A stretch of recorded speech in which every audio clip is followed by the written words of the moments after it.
Welcome everyone to another episode of Cinematic Realms. I'm your host Gwen. With me as always is Jared, and we are here today to talk about the second half of Outlander Season 2.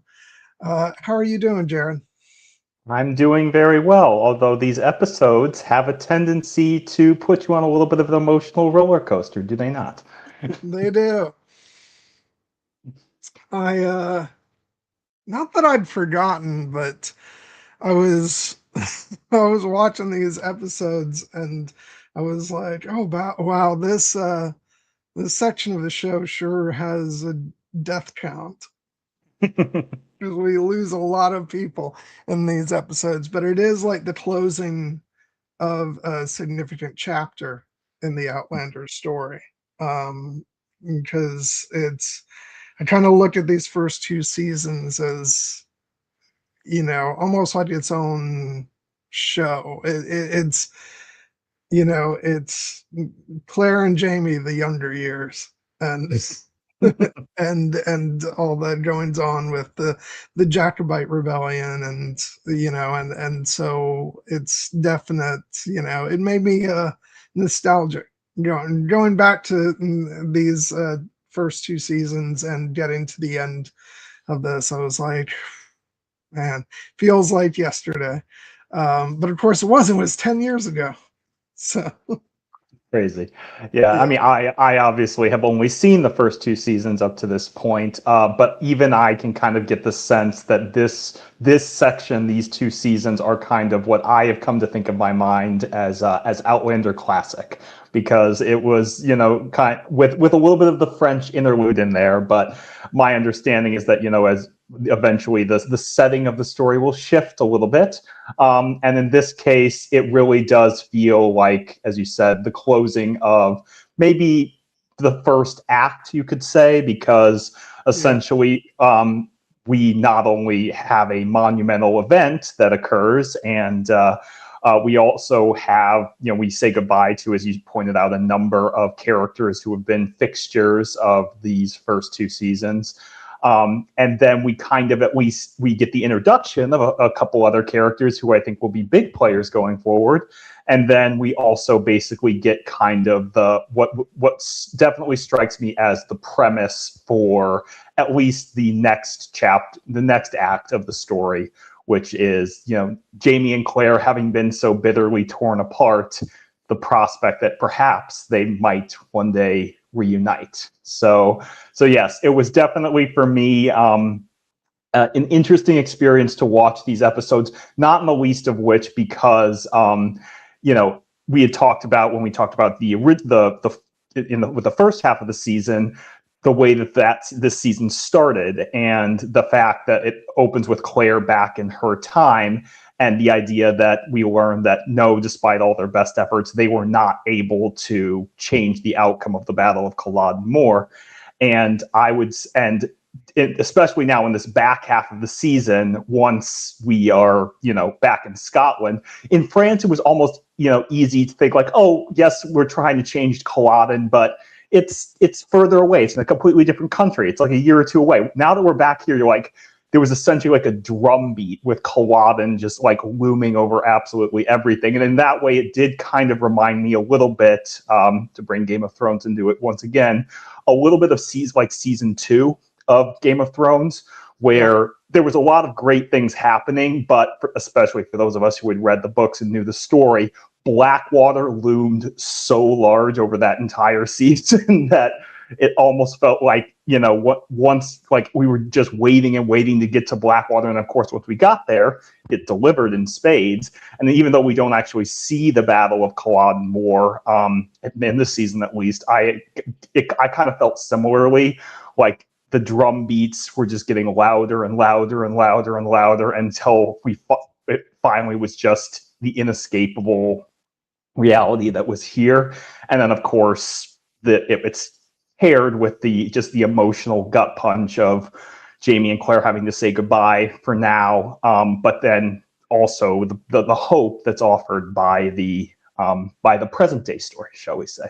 So it was definitely a season where, like, I think the first half of the season, the French half, kind of feels a little bit like almost like an interlude in the story, even though a ton of monumental things happen. This was kind of like, the Doom March was just getting larger, louder and louder and louder. And now that it finally is past, it almost feels like we can exhale and take a little bit of a reset. Um, I've always thought it was a really interesting choice that this entire season, really the entire show up to this point, is building up to the Battle of Culloden, and at least for the moment, the big like season finale, we get there and we actually don't see the battle, but it's really about the emotional context surrounding the battle, and what its inevitability sort of leads our where its inevitability leads our characters. And I just remember, like, not to jump right into the finale, but like I just remember, I had an idea of what the finale was going to be, and then it opens up and I'm like, whoa, switching gears here, what's going on? And it's interesting that like it's as much of an opening of the next chapter as it is the close of this one. Uh and I just, I even remember back at the time I was a little like, wait, we're not going to see the battle. And But now, like, in the proper context of, not only like knowing, where season 3 starts off, but like uh just in the context of the whole show, I'm like, no, this was exactly how this season needed to end. It was about the emotional fallout of the inevitability of, where this was all leading. And yeah, I just thought it was really an interesting, bold choice to go with the end of the season. Yeah, and granted, like, the books are what they are, so like they were following that blueprint. But I just thought it was sort of contrary to what you would expect going into the finale for the season. And I'd be remiss if I didn't, because we actually technically get and I don't know if there's any others that I in the background that maybe I missed, but I know there's at least two, mentioning, since you mentioned Game of Thrones, some cameos, so to speak. Well, one of them is a bit much more than a cameo, but we get Clive Russell in Mm-hmm. the Fox's Lair, and then we get an appearance from Miss Emma Peel Yeah, herself in the opening of the finale, who of course, we all know as as Olenna Oleva Tyrell. Tyrell. Yeah, Dame Diana Rigg. Yes, that Yeah, was it was a delight to see her, even if it was she's not technically a character in the show. She's a character in the yeah, TV show that the other characters are watching, but wonderful to see her nonetheless. yeah. I remember when it, because I hadn't, like, I obviously knew of the TV show The Avengers long before, like, I sort of, now you say the Avengers and everybody thinks Marvel, but Yeah, for a long time, and the Avengers was, the 60s television series. And um and I just, so I knew of it, but I don't know that I had really seen too many clips from it. I just remember watching this, realizing that it was Diana Rigg, and being like, for, one of the first times, being like, oh wow, I can see what the Game of Thrones casting was doing, because she looks so much like Natalie Dormer, and that was just like pitch perfect casting. So yeah, that was fun. Not much of the season, not much of these episodes itself is quote unquote fun.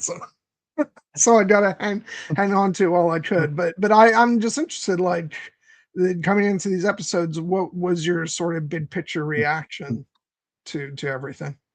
well, like I said, my big picture reaction was essentially all the kind of the ticking clock of it all, and Mm-hmm. how essentially that level of urgency continue to ramp up and ramp up and ramp up to the point that like let's just say the final episode of the season 2, the season finale, Dragonfly and Amber, like I said, I knew just from anecdotal evidence that this is considered to be one of the most beloved, if not the most beloved episodes of the entire show. And it's one of the most highly rated, even though I don't put much stock into things like IMDb ratings. I know that it's the highest rated episode on IMDb and things. So there was almost kind of an eagerness to get to that, but I was very impressed with how each individual episode still managed to kind of ground us in the present moment, both with colorful characters, and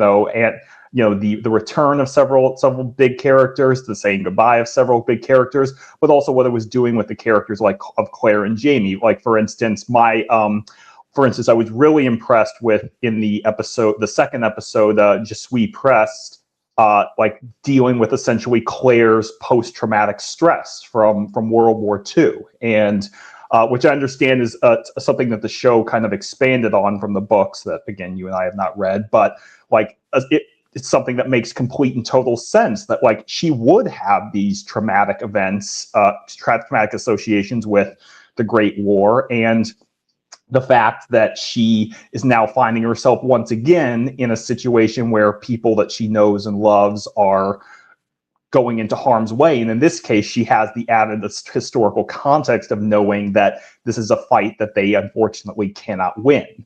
And so that is just expounding on her trauma. And I thought that they did it in a very effective and interesting way.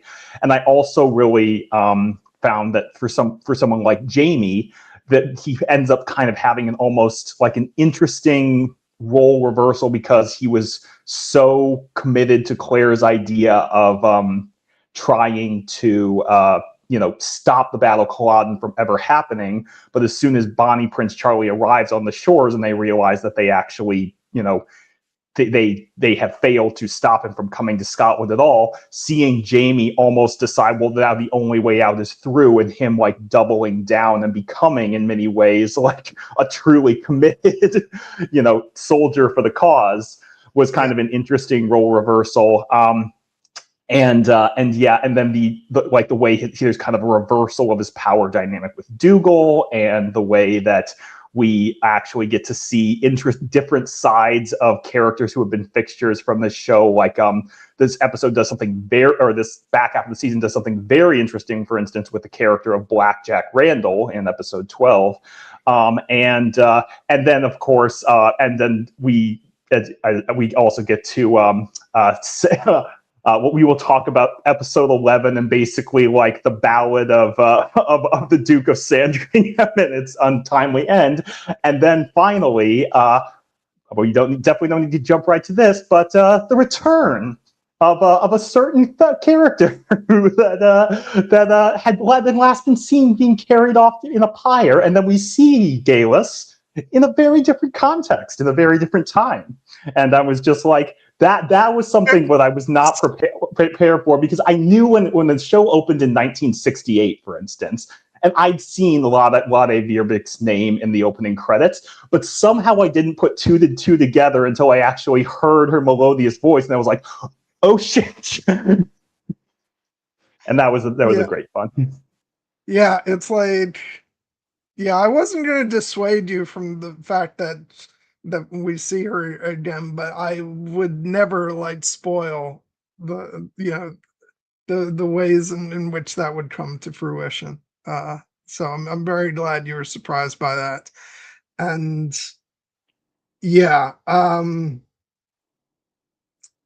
I think one of the most interesting aspects of the season is actually, you talked about the sort of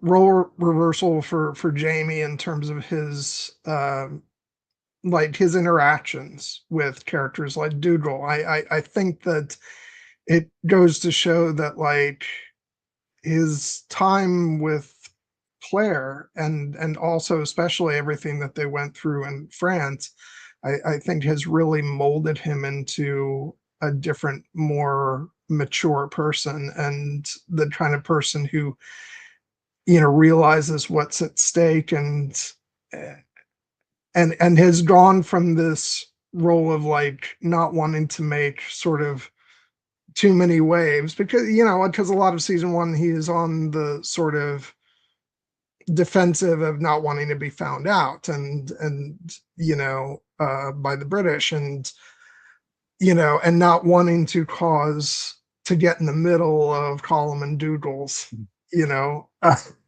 power struggle. And this season sees him like taking command of troops and so when Dougal shows up, which I just think is like actually sort of very darkly humorous, that in the end Dougal shows up himself with you know with with Angus and Rupert, and basically has nobody else to follow him, and so he has to fall in line, and take orders from Jamie, and Colum even like digs the knife in later in the season when he says, "If you are half as well liked as you think you are, brother, there would be more people with you following you in this army," and he's right. So I just thought that was really interesting. It's kind of quite a tragic end for Dougal. Uh, to watch how you know to watch how he ends up, um and especially once we get into the stuff with him and Colin later in the season, which I just thought was so absolutely brilliant. It's one of the things that I really miss most about uh this part of the show is that Colin Dougal relationship, which I just think made the show soar in its early days. And um, not to say that there won't be other things that come in that are really rewarding, um, but it's just like you had these actors just killing it, and I've been a fan of Graham McTavish obviously for so long, and so it's it was it was bittersweet to to say goodbye to these characters, but they certainly left their mark on the show, um and yeah, I just love their performances, the characters so much, uh, and it's one of the things that makes me happy that like when we do get to Outlander, Blood of My Blood, we won't get the actors back, but we get the characters back, and so that's been really fun. No, I think that, as we said, if this season kind of represents a closing of a chapter in this particular edition of the story, um, closing of the chapters always come with some bittersweet resolutions, and in the case of a story like this one, the dramatic ends for beloved characters. And I would, even though both Colm and Dougal have been challenging characters and antagonistic to both of our leads at multiple points throughout these first two seasons, they've been fascinating to watch, and Gary Lewis and Graham McTavish's performances have been unimpeachable, and never more so than in that final scene where, or in the case of in their final scenes, I should say, Colum's final scene with Claire, and then his final scene with Dougal, and Dougal's scene with Colum, and then his confrontation with Jamie and Claire in the finale. And it's the kind of thing that you would, as an actor, you would hope for. Like, obviously it's nice when your character gets to live and make it to the multiple seasons, because for the actors it means a paycheck and it means continuing to explore more and more depths. But when your character, it's time for them to go, really what you want is for them to have a memorable end, and one that feels like it was earned and of a piece with everything that came before. And in the case of both Colum and Dougal, the Mackenzie boys got one. So So and that doesn't even take into account like the loss of certain other characters who have been staples, like Angus. Angus. We lose Angus as well, and then obviously the fact that certain characters, even though they survive, I imagine we will not have them for very much longer. Like I think that we are probably going to see Blackjack Randall for instance, in season for a little bit at least in season 3, but we know that his time is coming as well, and that's kind of a point of emphasis in these last episodes. And so you really can just take a moment to appreciate, all of these characters and what they've given to the show over the course of these past few episodes, while also, as we said, welcoming in the prospect of new potential staples in the form of characters we have technically seen before in the show, as you pointed out, little Roger McKenzie and little Brianna Randall. But now we meet who I suspect will be, their main actors going forward. The Richard Rankin as Roger and Sophie Skelton as Brianna, and I was very impressed with both of them as well, and just their debuts. So yeah, I was watching this. I was so cracking up because, you're probably aware of where the is sort of the gist of where those characters might end up in terms of their dynamic together. oh my god, But like I just was cracking up watching this because like we open up on Roger and he's like completely sort of zoned out, sort of dealing with the loss of his adopted father, and not knowing how to sort of deal with that, and then turns on a dime, sees a pretty girl, like doing anything in his power to keep her from leaving that very day. Which is, it's understandable. I mean, Sophie Skelton is a gorgeous woman, and most impressively, she definitely looks like she could be the real daughter of two also gorgeous people in Katrina Balfe and Sam Heughan. And yeah, it was one of those things where like I've watched a lot of TV and movies in my life, and there are certain things that are just codes, cinematic codes, and like so the second I saw the two of them look at each other, when I saw him. Roger look at Brianna, and I saw Brianna look at Roger. I was like, okay, so when are these two hooking up? Not if, or will they hook up? When are they hooking up? Is it going to be in the next 5 minutes? Because I think it might be. Turns out, no, we got a little bit of a slow burn, but definitely when, like for instance, when Brianna refers to Roger as her friend later in the episodes, I'm like, yeah, he's your friend now. He's going to be more than that real soon. I also like the fact that like she just met him.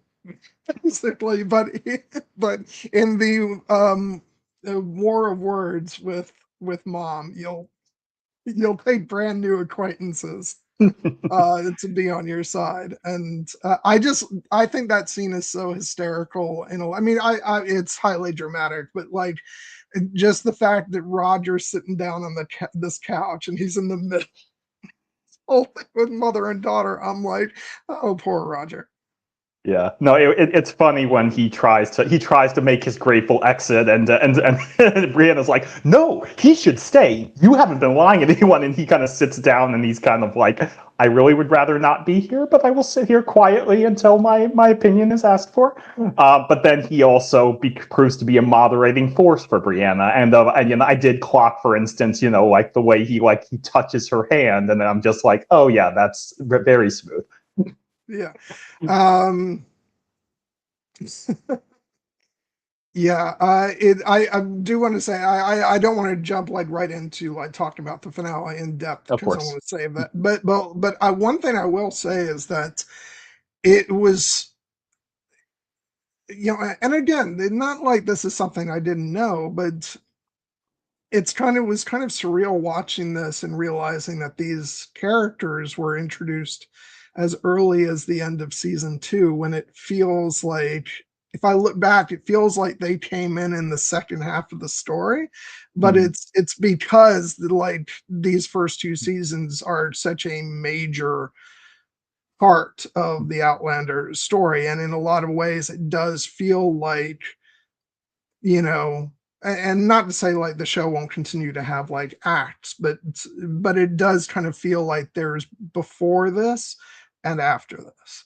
And so in a lot of ways it feels like Brianna and Roger haven't been part of the show as long as they have been, but it's pretty early on. This is the end of season 2 and these characters get brought in. So it was just really interesting watching this and realizing that, you know, that these characters have been a major part of the series for a very long time. And so that was sort of fun for me to go back and realize, oh no, just because like time flew by for me watching this show doesn't mean that it did so in reality, because these characters in this part of the story have been part of the fabric of Outlander from early on. So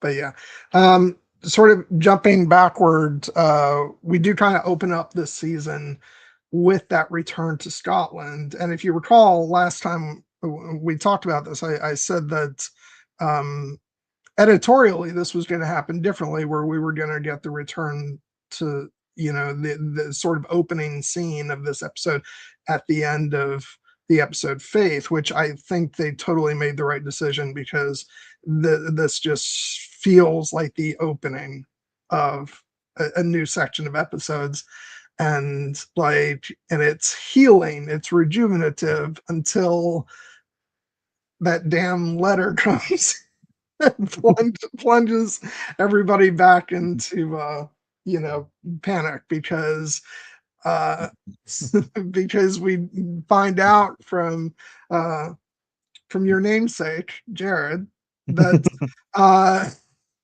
that Jamie has put his name to, you know, the cause in, you know, the declaration of you know, the you know, the Stuart, you know, throne, and Jamie actually did not do that. Prince Charles forged his signature because of course he did. Mm-hmm.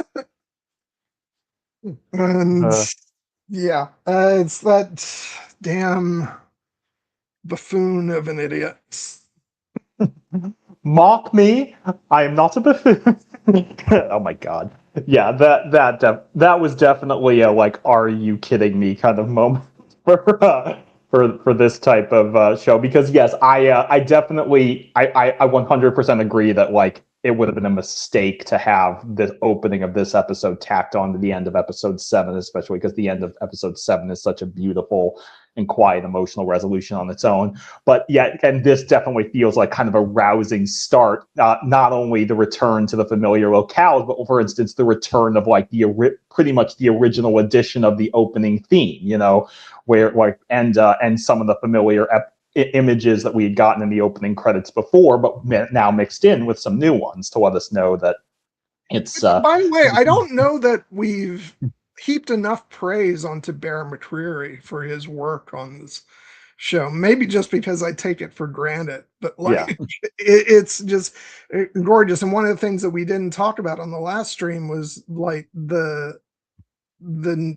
version of the opening credits that we got for that section of the season, which along with the imagery from France, you know, we got an opening credits that was like half in French. And Yeah. actually, if you listen to the soundtrack, his original composition for those episodes was a fully French version, but apparently it was decided they wanted to retain a little bit of the original lyrics, the original English lyrics. But it was just such a beautiful rendition that just made you feel like it was a different, you know, that things were just completely different. And now, like you said, we're back to Scotland, so we get something closer to the original, but mixed in with images from these episodes of the Jacobites and war, and even if you're paying attention,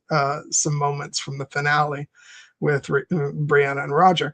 And so and this will continue throughout the show, where there's a, in some cases a slightly different version of the music, and in some cases they'll be radically different. And in the later seasons we even get some new singers. I'll go ahead and spoil that right now. Is we get a rendition from Sinead O'Connor, and also in the final season Annie Lennox, which that holds a particular resonance for me because of her singing of Into the West from the Lord of the Rings. So yeah, the music and the opening credits go on quite a journey. But Bear, just like what he has lent to the show, is just absolutely incredible. And I think one thing I did mention was that, like, this was the project where he finally got to unleash his love for bagpipes. And it's a lot of it is very reminiscent of the work he would end up doing on the Rings of Power as well. Yeah. No, I mean, I obviously, like, we always want to lavish praise on the music, you especially, because your love of film scores and television scores is such a big part of your love for film and television overall. It's just that just given the fact that neither of us are like musically trained, we can't like essentially speak to the formal composition of it other than say, "Oh my God, it's so beautiful," and "Oh my God, it's so beautiful." And you had mentioned that like there would be different iterations of the theme song over the course of the seasons, and I noted the change with the partially in French version for the half of season 2. But I had that little bit of like, but I love the original theme song. I don't want it to change. So when we got it back in this half, I'm just like, I'm going to enjoy this because this is probably still going to stay one of my favorite renditions of it.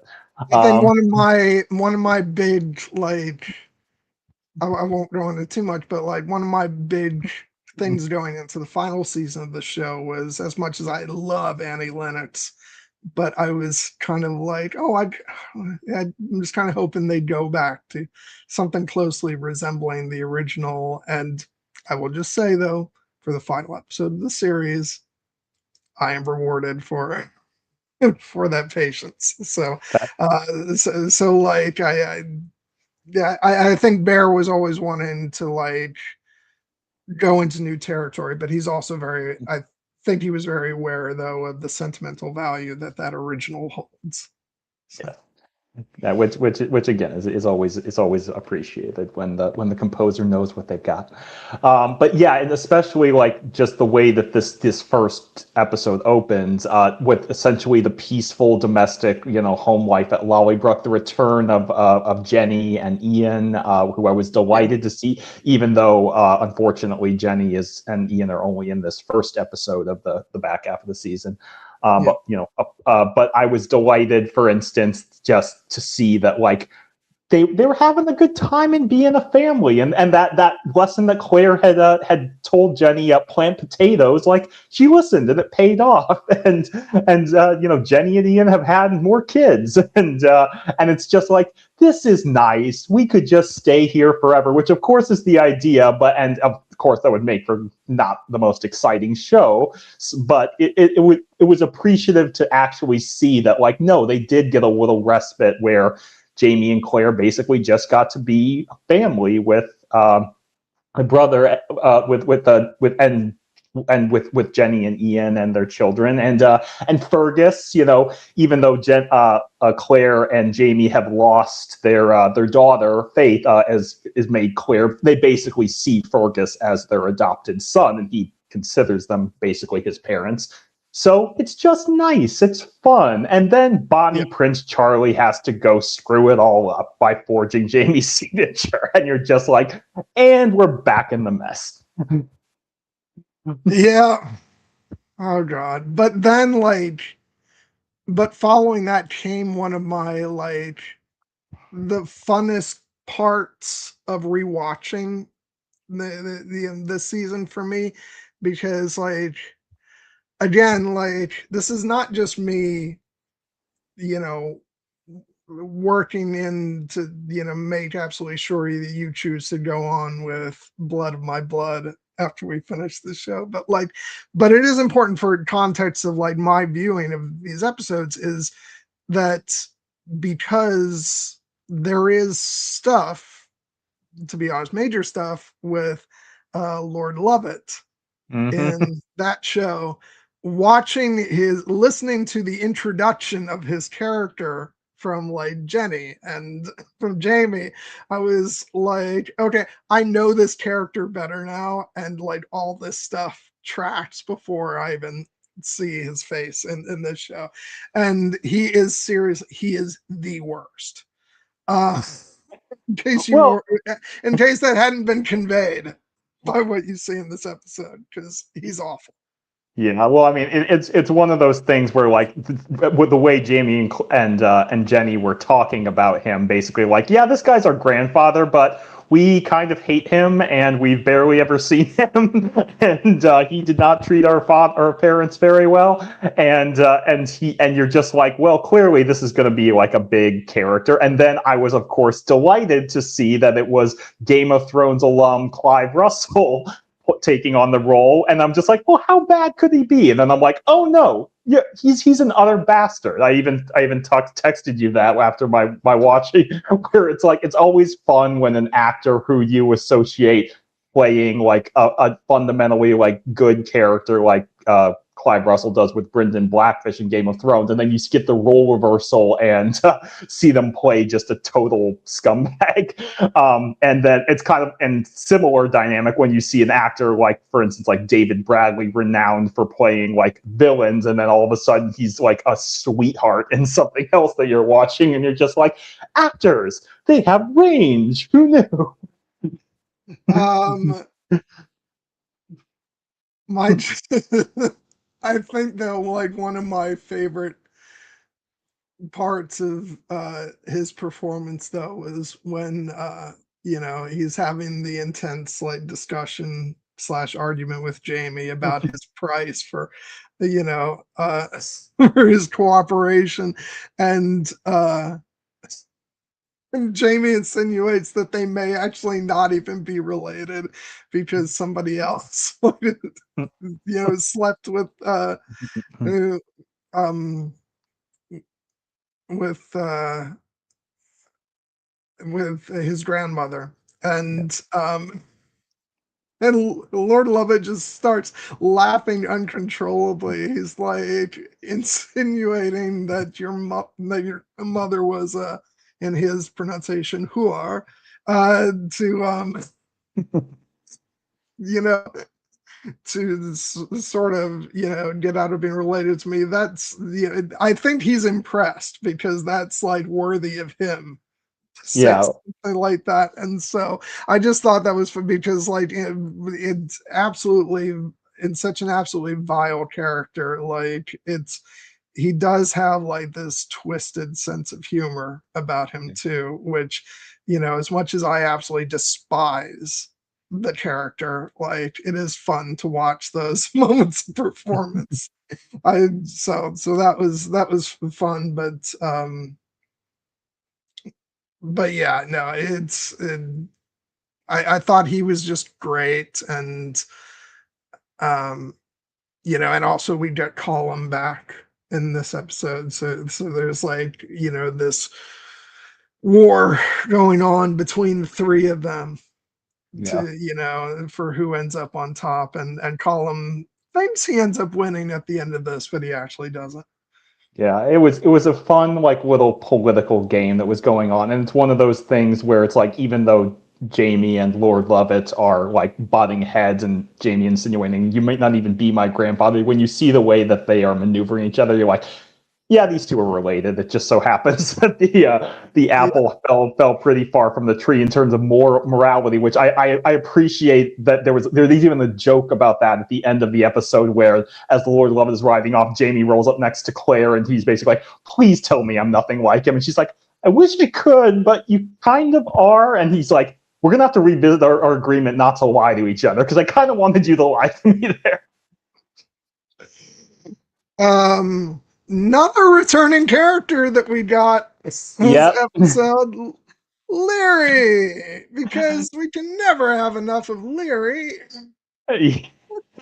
Oh my goodness.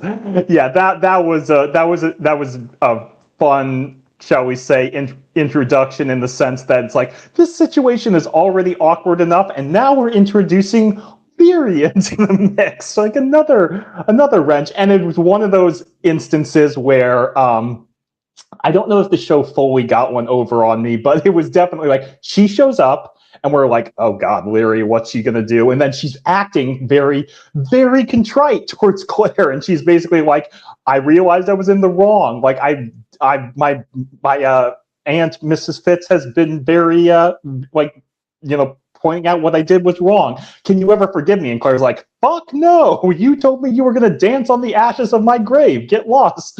But then of course they need her help, and so it's like she's being earnest, and she's being so earnest. She even goes along with their plan to charm the little Simon Fraser. I think that's another moment of great comedy. Of what did you say? And I said what you told me to say, but he wasn't quite responding. So I, sort of bit of my leg, and she's like, I told you it wasn't about sex. And she's like, oh, that's what to do. What do you want me to do? She did more than show him her leg. I think she let him have a look down the front of her dress, and obviously the little Lord Fraser is besotted. Hi, Lisa Cox. Hi, Lisa. And yes, I've heard from Gwen that it's Tony Curran who does the Simon Fraser in the Outlander Blood of My Blood series, and I'm looking forward to seeing his portrayal of the younger and equally evil character. Equally, I think he's worse. I mean, he is worse because yeah, we won't get into it too much. But if you thought he was awful here, just wait for the younger version. Yeah, because the thing is, Clive Russell has such a natural charm about him that even though Ward Lovett is being a bastard, it's kind of like he's still fun to watch. But maybe that when he's younger, he will do even more dastardly things. But the thing about Leary was, it's like she keeps saying, "I've changed, I've been earnest," and eventually she even gets to the point where Claire's like, "All right, you did your part. I'm not accepting your forgiveness, but I will at least have Jamie thank you so that we that we see that you're trying to change, and Jamie will at least talk to you now." and so he's like, I don't know what I'm thanking you for, but thank you. And then I'm just like, okay, maybe it is possible for her to have turned over a new leaf. And then as she's looking after him, she's like, I hope one day I can earn your forgiveness and your love. And you're just like, God damn it, you haven't actually changed at all. Oh, I hope they don't come to regret that decision. Oh yeah, there are definitely certain moments in this season that or this back half where I basically, even though as we said it's kind of a closing of a chapter, where I'm like, that's still going to be relevant. That's still going to come back one day. And Weary's, I hope I can earn your forgiveness and your love. I'm like, we're not done with that character, aren't we? Sadly, no. I'm like, I actually think that the actress does such a great job with the character, and she is continues to be a very effective foil for Jamie and Claire, but it's like sometimes you just yeah, and it was like even as we're sitting in the emotion of what's happening, I'm like, I can think of one person who, when she learns that Claire is no longer in the picture, is going to be delighted, and perhaps there to try and give Jamie a shoulder to cry on. Oh God, yeah, we're not going to get into any of that yet. No, but yeah, so, and what's I wanted to talk to you about another part of this episode before we sort of move on to the next one, which I just thought was yes, exactly. Love to Yeah. hate. Um but is when Jamie uses once again pulls out the white lady La Dame Blanche card. It's like, Jamie, you're back in Scotland now. This is not a good idea. Yep. Thankfully, it ends up being okay, and they get to use it to their advantage. But I'm like, for God's Jamie, maybe it's not worth the Yeah. risk of pulling that card. But it works. It does work, and then Claire plays it up at the end of the episode. And it ends up like eventually getting them what they want. Because that's it prevents Lally Brock from being given over to Lord Lovett, and then it's enough to like get young Simon to stand up to his father and say, going off, which then eventually, once, the document for neutrality has been signed, then Lord Lovett says, no, I am going to send troops, but this way I protect myself. So like it ends up working out, but I was thinking about what you said on the last stream when Jamie circulates that about Claire, and it's like it's even worse in this context because they're back in the highly superstitious, Highlands of Scotland. So Yeah. I know it's kind of a useful ace in the hole, but you play it too many times, eventually people are you're gonna get burned with that. But in this case, Jamie does some skillful political maneuvering, and I also you mentioned, speaking of Lord Lovett being a bastard, the fact that he's trying basically to get Lollybrock, not even because he needs it, but just because we can like have it as part of his ongoing campaign to punish the sins of Jamie's yeah, father. it's just And out of spite. That's all. yeah, That's all. And he'll ruin it, like because because it's part of you know because he has so much hatred for Jamie's mother, yeah. and so yeah, it's totally out of spite, and I'm just thank God that didn't happen. And this is the guy who freaking, according to what we're told, kidnaps Jamie's mother to keep her away Yeah. from from his son, and like it's like this is not anything close to resembling a decent human being. He is scum of the earth.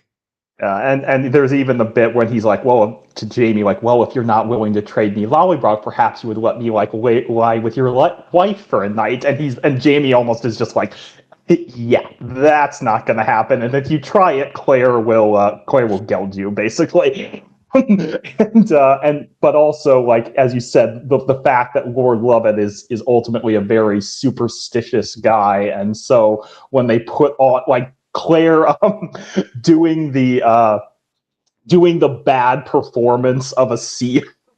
Just like it's always fun to me when a great actor or actress, as Katrina Balfe is, gets to play intentionally like bad acting. I love it when Jamie says later in the scene, he's like, "You're a terrible actress, Claire."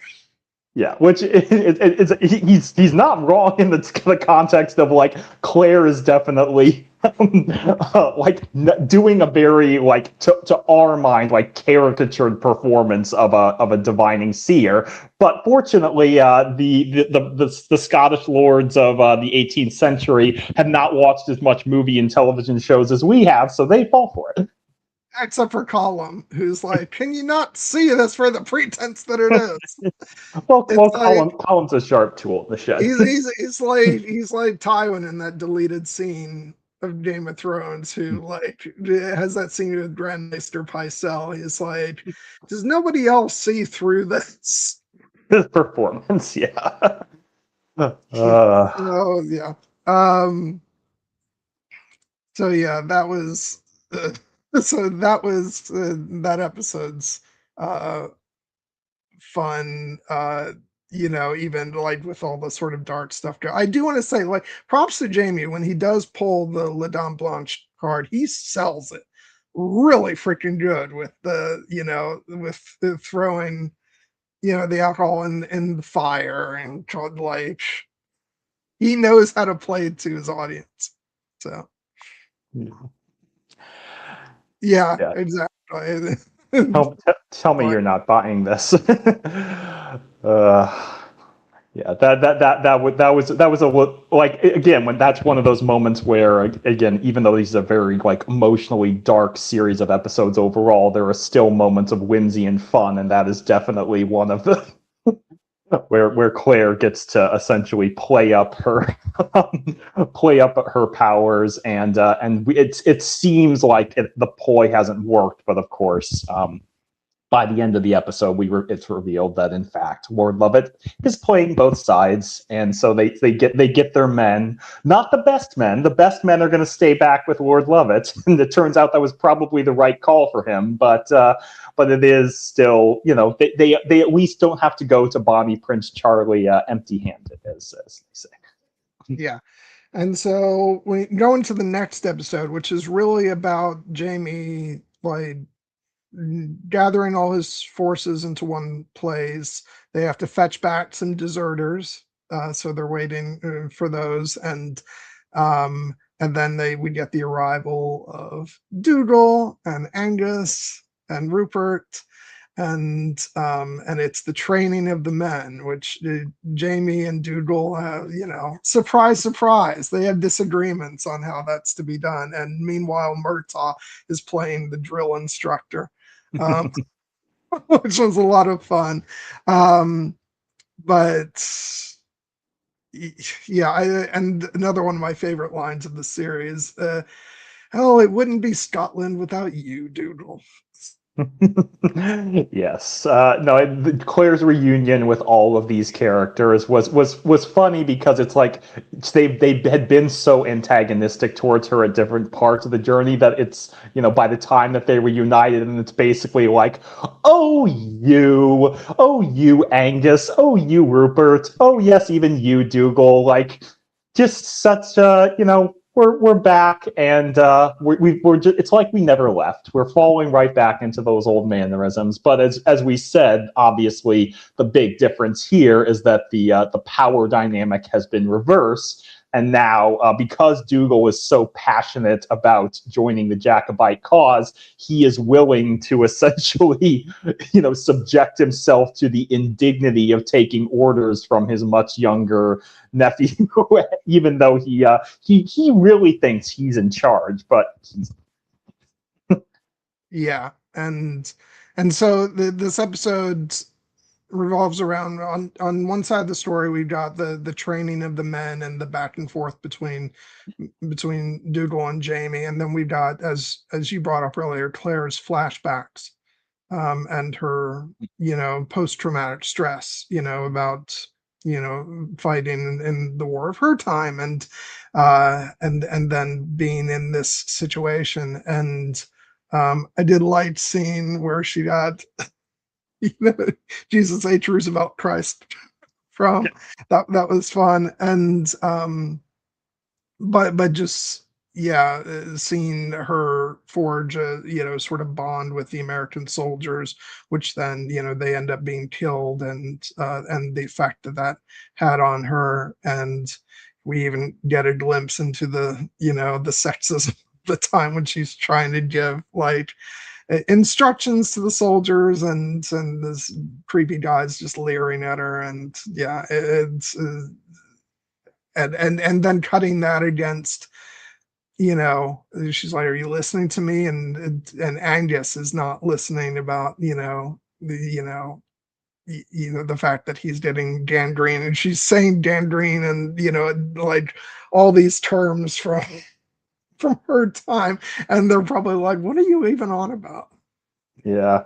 So Yeah, and I was actually to the point where I was like, is that going to be the thing that causes Angus's doom? Turns out no, but it was telling that she seeing essentially her frustration with the situation, and like that her recognizing that even though it's separated by 2 centuries, it's like the more things change, the more things stay the same. Like she's once again watching these young men who were not, born and raised to be soldiers. They're basically just, people, who are far from their home. And in case of definitely in the case of the Scottish farmers in the 18th century, like they have essentially been conscripted to fight against their will to a cause that they don't really care that much about, even though they're proud Scotsmen. Like they would much rather be home with their families rather than going off to die against British regulars. And Claire is trying her best to keep them alive in the best way she knows how. And it's just so frustrating when for her, like she knows what she's talking about, but she can't speak with, this is how I know what I know. So she is just essentially left to relive the moment when essentially she was powerless. Like Claire's a very strong, like a strong and capable woman we've seen, but the scenes where essentially, as we see, she bonds with these 2 American soldiers, Corporal Caleb Grant and Private Max Lucas, these young Americans, and then they're attacked along the road by the German soldiers, and the 2 soldiers die in horrific ways, and all Claire can do is lie in a ditch and not move, and she is completely helpless, and that is the sensation that she is struggling with most in these episodes, because even though she's not like physically pinned down, she feels helpless as well, because essentially all of their efforts to stop this big battle, Culloden, from happening are failing. And Jamie is essentially coping with it by saying, well, if we couldn't stop Culloden from happening, maybe by sheer force of will and determination, we can actually change the outcome. And Claire wants to support him in that, but she knows ultimately like it's not going to be enough. So those moments when Jamie finally recognizes what Claire is going through, the whole concept of PTSD, and essentially, even if he doesn't have a name for it, and Claire is basically he's promising Claire, like, I will make sure that you will never feel that way again, that you will never be alone again. And she's like, I will hold you to that, Jamie Fraser, which of course is setting up the tragic circumstances of their parting at the end of the season. Yeah. But I thought it was some of Katrina Balfe's strongest acting in the show, like playing Claire's trauma there. Yeah. And then, the stuff with Dougal, like, was just both fun and incredibly frustrating, because it seems like there's a scene where Jamie is finally getting through to the troops and telling them about his time in France, and and what he learned about what a real trained military force can do, and they're starting to hear him. And then what does Dougal do? Yes, him and the boys, charge through, with a Highland, a Highland charge, and go on about that's how the Highlanders fight, and and and then Jamie shuts him down. He says, we need the element of surprise for that to work. Doubt would be that lucky. Of course, the irony is they actually end up in the next episode with the element of surprise, and they do use a Highland charge. So in a way, like, Doodle's like, not wrong that it's a good like strategy, but Jamie's right. It has to be under very specific circumstances. And in the moment, it's very counterproductive to what Jamie is trying to drill into the men. Yeah, it's essentially like Dougal certainly does not lack for courage or like military acumen. He's just like, he's a bit brash and impulsive because he's been champing at the bit essentially for his entire life to get to this point where he can, stand with the Stuart army and try to restore what he believes is God's rightful king to the throne. And so he doesn't have the patience that Jamie is exhibiting. And I will always laugh at the fact that, like, this charge is one of those images in the opening credits, and it looks like it's a real battlefield charge. And anytime we went back to it in the opening credits after that, I'm like, there's Dougal and the boys sticking around. It's just it's funny, but it's also again, emphasizing the fact of why Jamie is so capable, like the fact that he has an understanding of that they essentially need to have real discipline if they are going to beat what is at this time the best army in the entire world, the British Army. And and the fact of the matter is the only way they're going to be successful is if they are careful and smart and disciplined. And those are things that take time and real commitment in order to develop. And anytime Jamie feels like he's getting somewhere, Dougal is kind of there to undermine it, to the point that, Jamie, I get the sense, really wants to not have to deal with Dougal, but he's family and he's here. And so they just have to learn to live together. And it even says at one point, while you're here, you need to follow my orders. If you can't live with that, then take your men and go. Yes, and of course that's the trump card, because Dougal is not going to want to back down from this particular fight. But it doesn't mean that they're happy about it. But yeah, these training episodes or the section of training was kind of, even though we don't get to know the characters very well, it was kind of gratifying, for instance, to see the introduction of a couple of those soldiers who then become, staples of the army, leading one of the farmers, and then we of course lose some of them. So, it's because we know this cause is doomed, it's the faces that we do see where we have to kind of mark each of them and know that, their lives had potential, and it's all ultimately in the service of this, what will become, may have had a chance to succeed at one point, but ultimately will prove to be a great and disastrous folly that leads to the end of Highlander culture as we know it. So yeah, it's definitely bittersweet. And I suppose the other aspect of this episode that we need to touch on before we move on, I guess, to Preston Pans is the fact that Jamie and Claire have certain recurring staples that they go back to again and again in their bag of tricks, and one of them is the fact that Jamie being a rugged Scottish Highlander and Claire being a fair-skinned British lady, anytime they encounter a British soldier, they basically just play Claire's like, "Oh no, help! Help, save me from terrible Scott." And Jamie's like, "I'll get you, lassie." And then they. Well, she just steps out and she's going, "You Highland brute." Yes, and I love the fact that she actually hits him, and he's kind of like, "Sassenach, that was a little too hard. I'm gonna get you for that later." And of course, I understand the character that they pull this ruse on, the young British scout. It's just, he's a young, impressionable guy, and he just, he's trying to do his job, and it's he doesn't want Claire's blood on his hands. So when they pull the trick, of course it works. And I was just like, that would be an effective, effective use of this particular tactic. But then as he's being let out, she turns around and is basically like, remark me, I am in your debt, but I will be paying this back one day. And I'm like, oh, mark this. So apparently this character is relevant. And I will have to remember his name. Mr.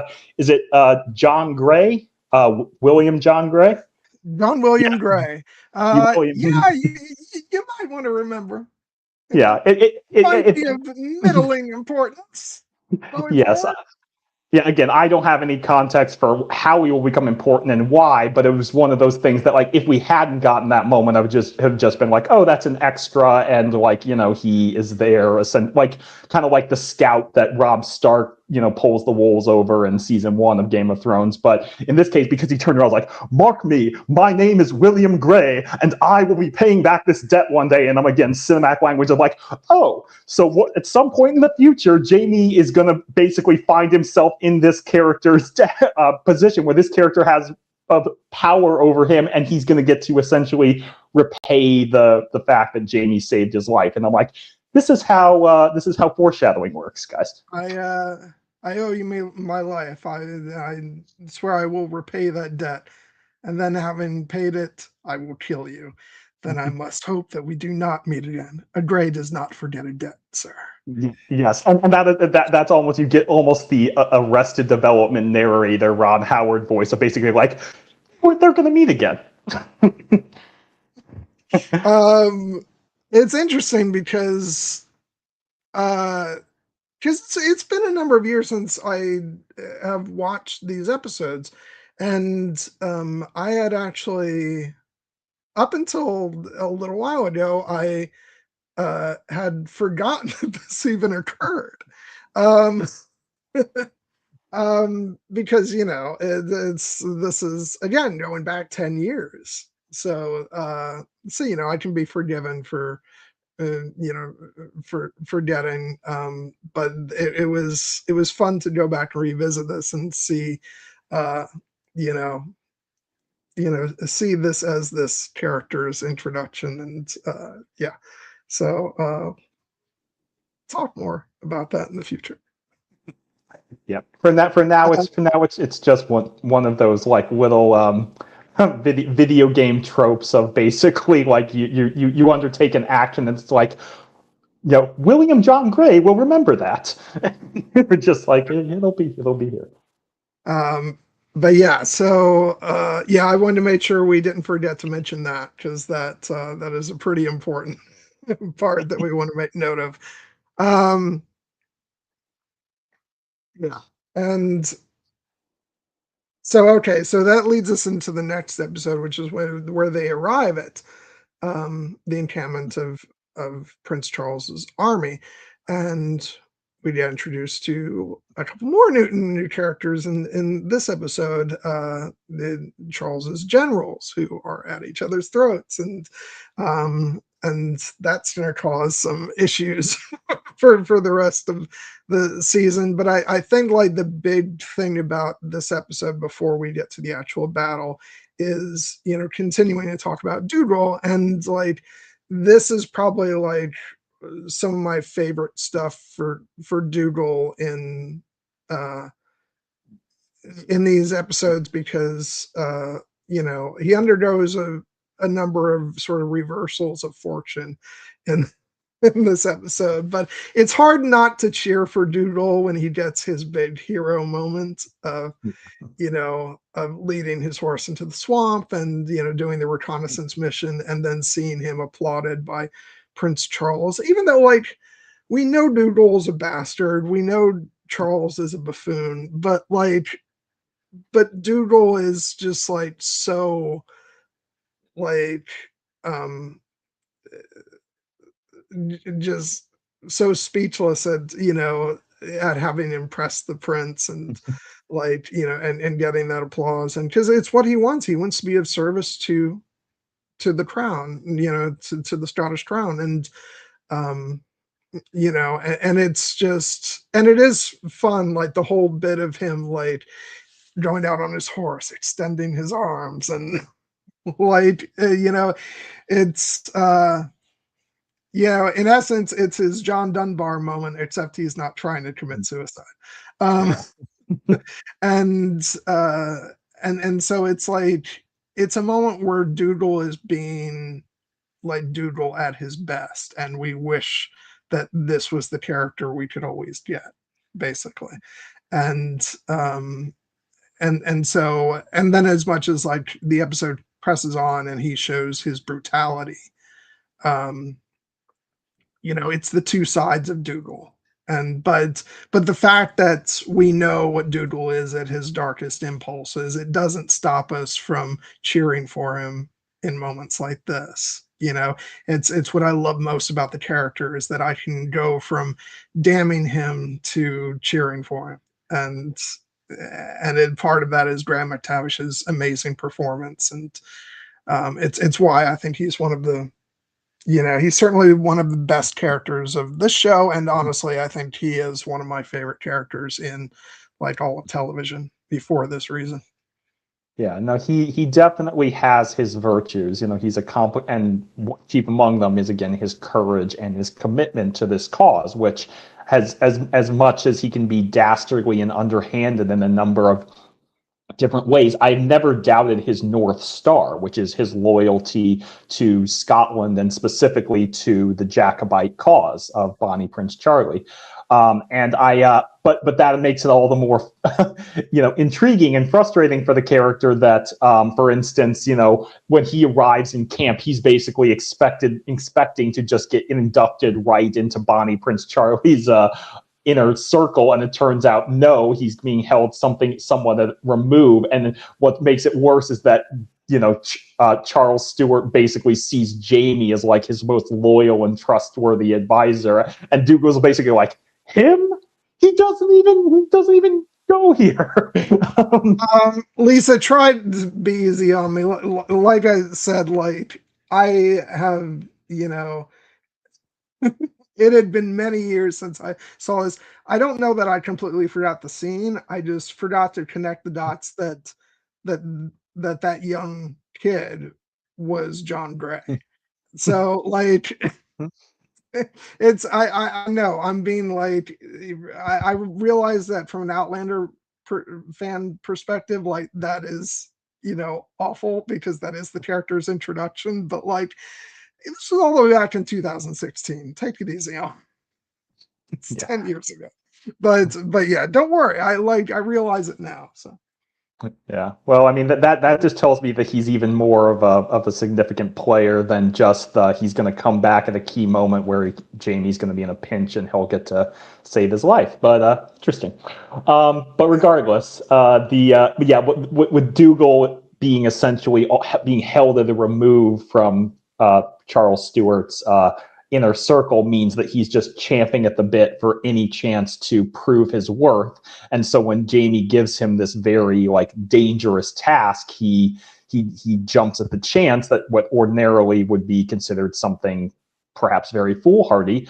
And I do like the fact that basically like they're all rare. The two generals on Charles Stewart's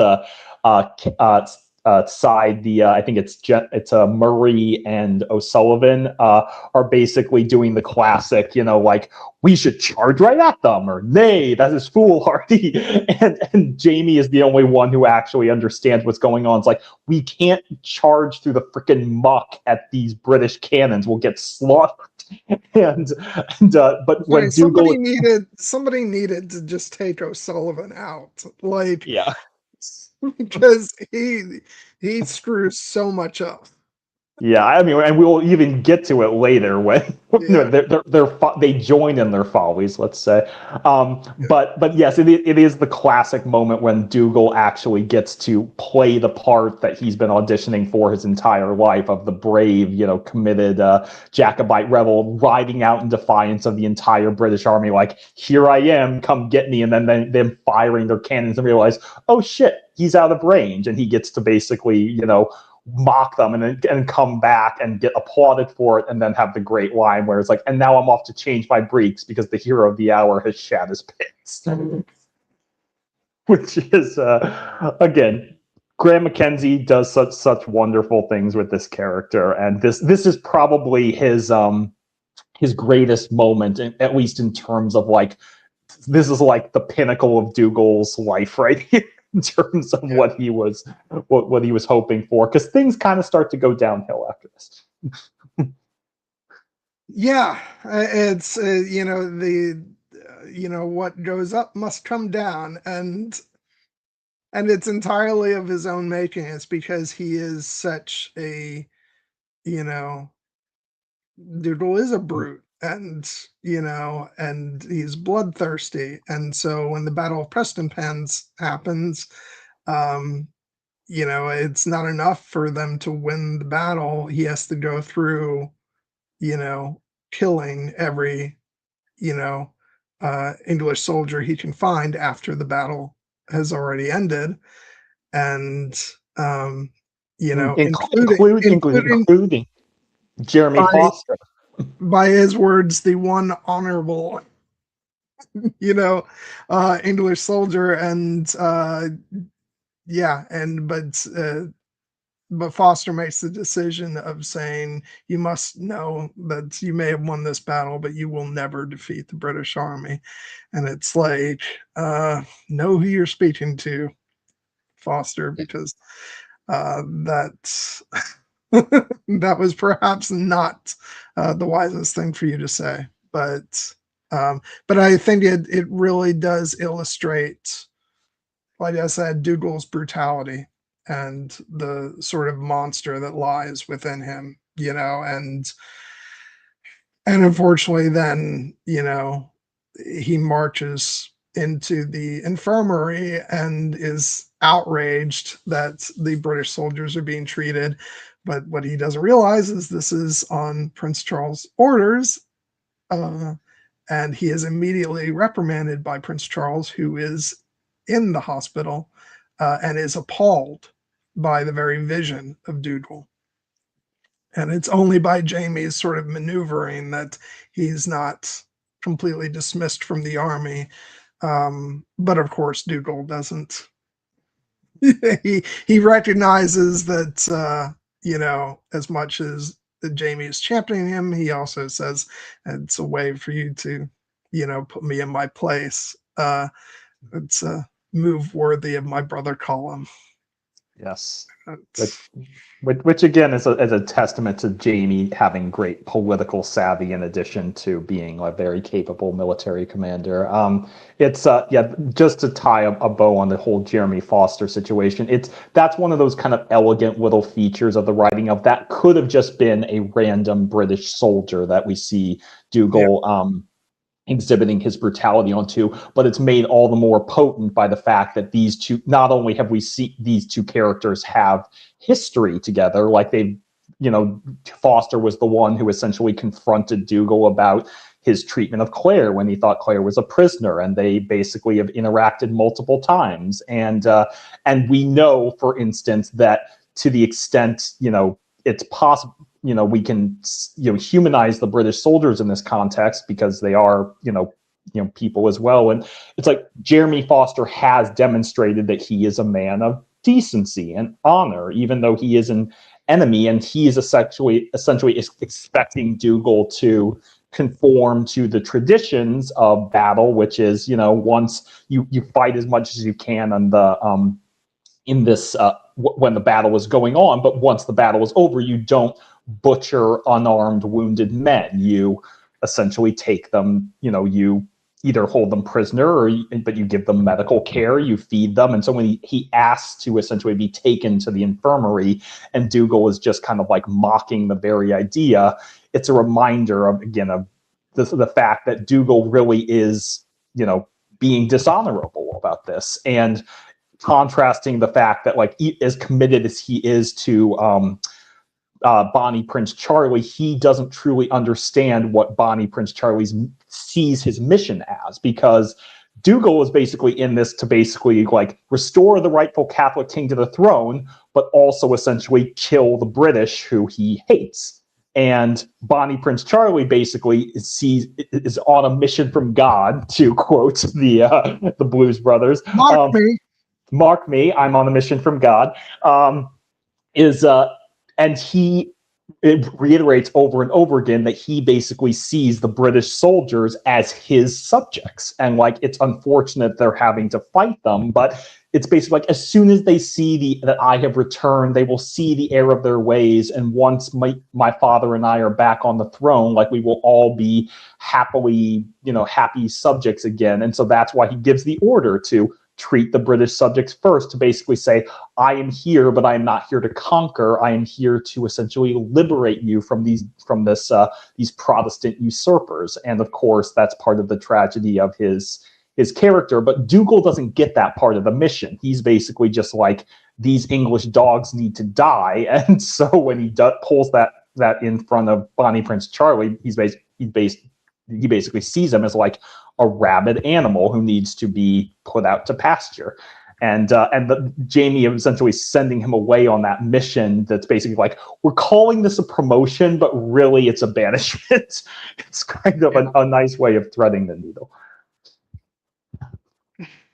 And then, of course, we get the other stuff that's going on in the infirmary, which is the loss of a dear character. And from what I understand, and I'll have to be forgiven if this is wrong, but I remember hearing this when the show was on. I think in the book, it's Rupert that we lose. And so this was a change, which I think was, very smart for, to elicit a reaction of shock, from all the audience that it's actually Angus that dies. And and it's that it's that Prince Baylor thing of, that something's not quite right, but but you're just waiting for the ball to drop. And it seems like Angus has made it, through okay. And our concern is with Rupert, who's gravely injured, but then it ends up being the case that Angus has been internally bleeding the entire time, and then he dies in a really horrible fashion. Yeah. And it's really kind of the first, he's the first sort of domino to fall in this, in what will follow in these next episodes of losing all these characters who have been mainstays. And it's just brutal to watch him basically choking on his own blood. And then the emotion of Rupert, even in his state, like roaring and standing up to go over and take his sword, as because Angus told him, just like with the other soldiers, what's mine is yours. And so he's doing, paying honor to Angus in that moment. But it's so brutal and it's so sad. And then it carries over into the ending of the episode where he and the other soldier, I forget the soldier's name, I have to look it up, but they're singing that song about the dead. And then when they finish singing, the episode just cuts to black. And I just thought it was a really sort of effective way to close out the episode. And but it's so sad. We loved Angus as much as like he was an acquired taste. but especially his relationship with Rupert. And it's just so sad to say goodbye to him in that way. Yeah, and all the more so because of as you said, the method of his loss is so sudden and unexpected. With essentially a reversal, where we're expecting Rupert to be the one to die, and we had kind of, as I said, gotten the hint that maybe Angus was not long for this world, because maybe he was going to catch gangrene because he doesn't listen to Claire about his, the boot, keeping his feet in good condition. But it turns out, no, it's much more brutal and random than that. And we even see like the cannon blast that causes him to start bleeding internally. And of course, he has no way of knowing he's gravely injured and he's so focused on Rupert until it's too late. And even though this is a case where like the show is not, probably because it didn't have the budget to do full on battle sequences, like we only get kind of like skirmishes and like the battle around the margins, we get enough to understand just how brutal combat is in these times. Not in the least of which, I don't want to gloss over this, the fact that even though Rupert survives this encounter, he loses an eye, and then when that sequence where Claire is essentially having to use the hot knife to remove what remains of Rupert's eye and then sew it shut. I mean, I've got I've got a pretty strong stomach for this kind of stuff, but I winced. I think a lot of people It's have a a miracle the fixation about bullet eyes. hasn't gone into your brain. It's a miracle it did not get me in my good eye. which is funny, but again, it's also a reminder that like yeah, he came very very close to death there, and then you Well, and know that happens actually in the next episode.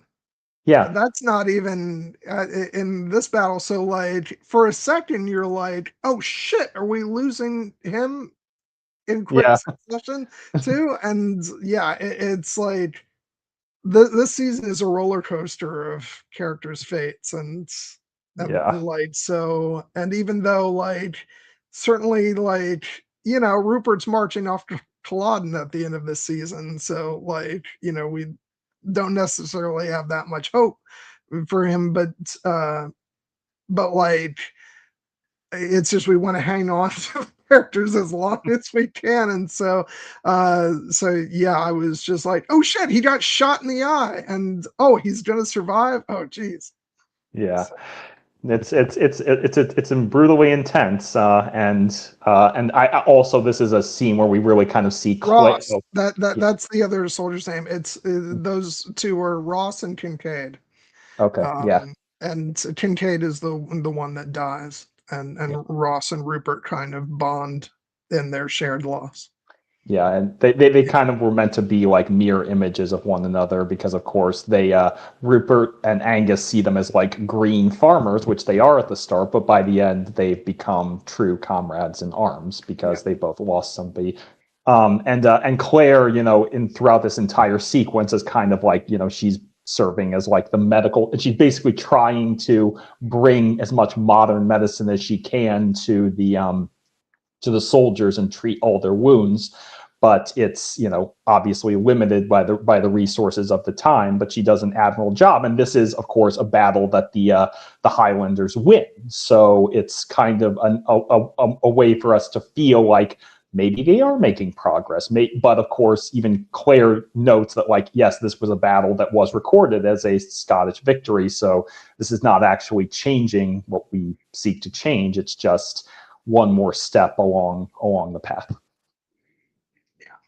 And oh, uh and then another like humorous thing which ends up turning a bit tragic is that throughout earlier in the episode, uh Fergus is moping around because he doesn't because he wants to go into the battle, and he doesn't want to do what he calls women's work, and like, oh, sweet summer child. um and but he ends up sneaking off to the battle, but then is traumatized by the fact that he says, I think I killed a man, Yeah, and yeah, it's like war is not everything you dream it up to be. It's brutal and it's dirty and then traumatizing. Uh so yeah, and so he goes through that, and but I what it does is like it shows, again, like I think one of my favorite things about like Fergus as a character is just showing his evolving relationship with both Jamie and Claire. And I just really like that we get that moment of like sort of Claire just sort of holding him close, wanting to, protect him as much as possible. And so I thought that was a really good moment for the two of them. all the more so because, as I think we mentioned, the fact that Jamie and Claire lost their daughter at the end of the first half of this season, but they did, essentially adopt Fergus, and so right now he is basically, their son, and he's going through a little bit of a rebellious phase, but born out of like wanting to do good and help, but he just needs to recognize what he's actually capable of doing in that moment, and the fact that Jamie and Claire ultimately still use it as a moment to teach him, and then when he is traumatized afterwards, they don't yell at him and punish him, they comfort him and love him.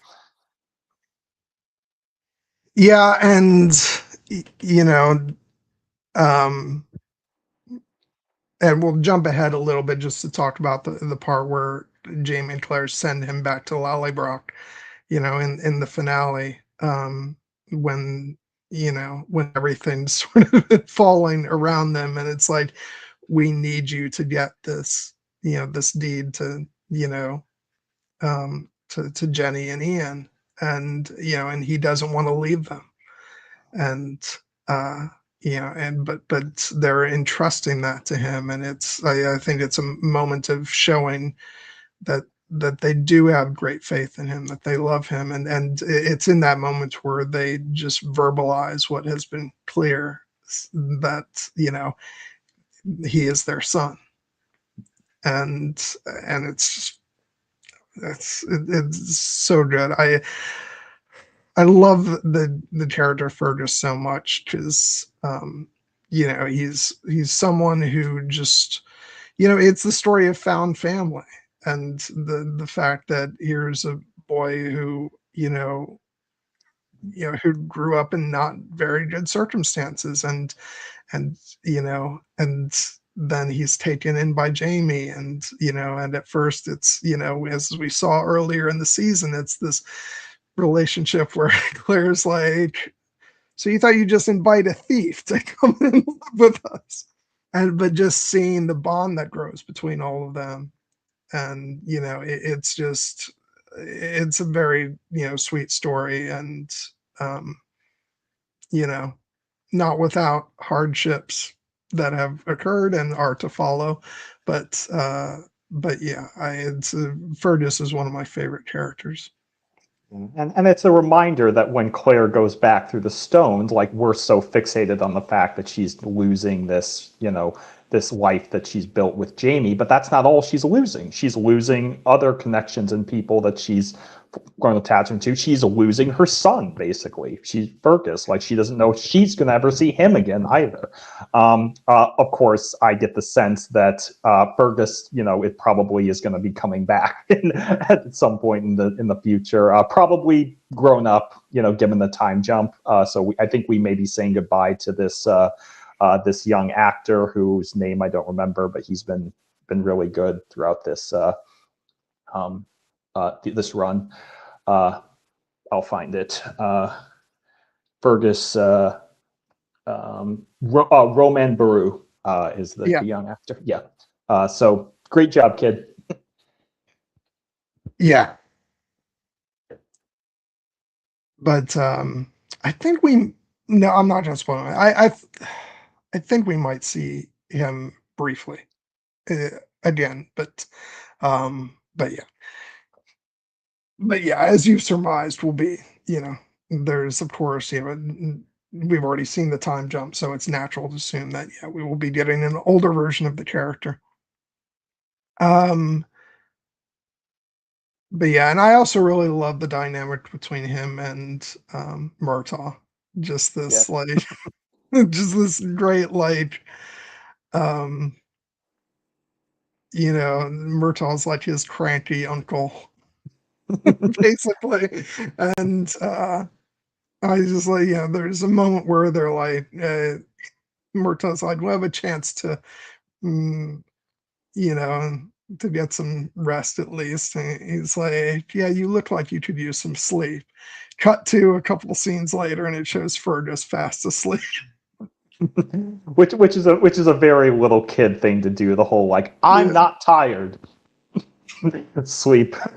And it might be easy sometimes to gloss over Murtaugh's contributions, because he's so constant and so steady that he's always there. But you never want to overlook the fact that Duncan LaCroix is always always got a good quip for for the situation, and is always going to be kind of what I love is that he always takes everything in stride too. It's like when when Jamie tells him about about Claire Payne from the future, and he's like, "If you're telling me your wife is a witch, who am I to contradict you?" And then we this season, and there's the moment where Jamie says, "I've just killed Doodle Mackenzie," and just takes a moment. It's like, can't say I'm not surprised. Only surprised you didn't do it sooner.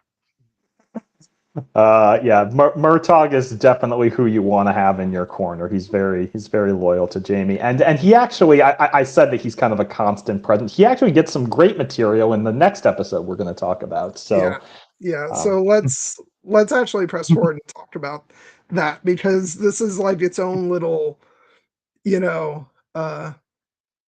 it's like a divergence from like the main story a bit. It's very much tied into it, but like it's its own,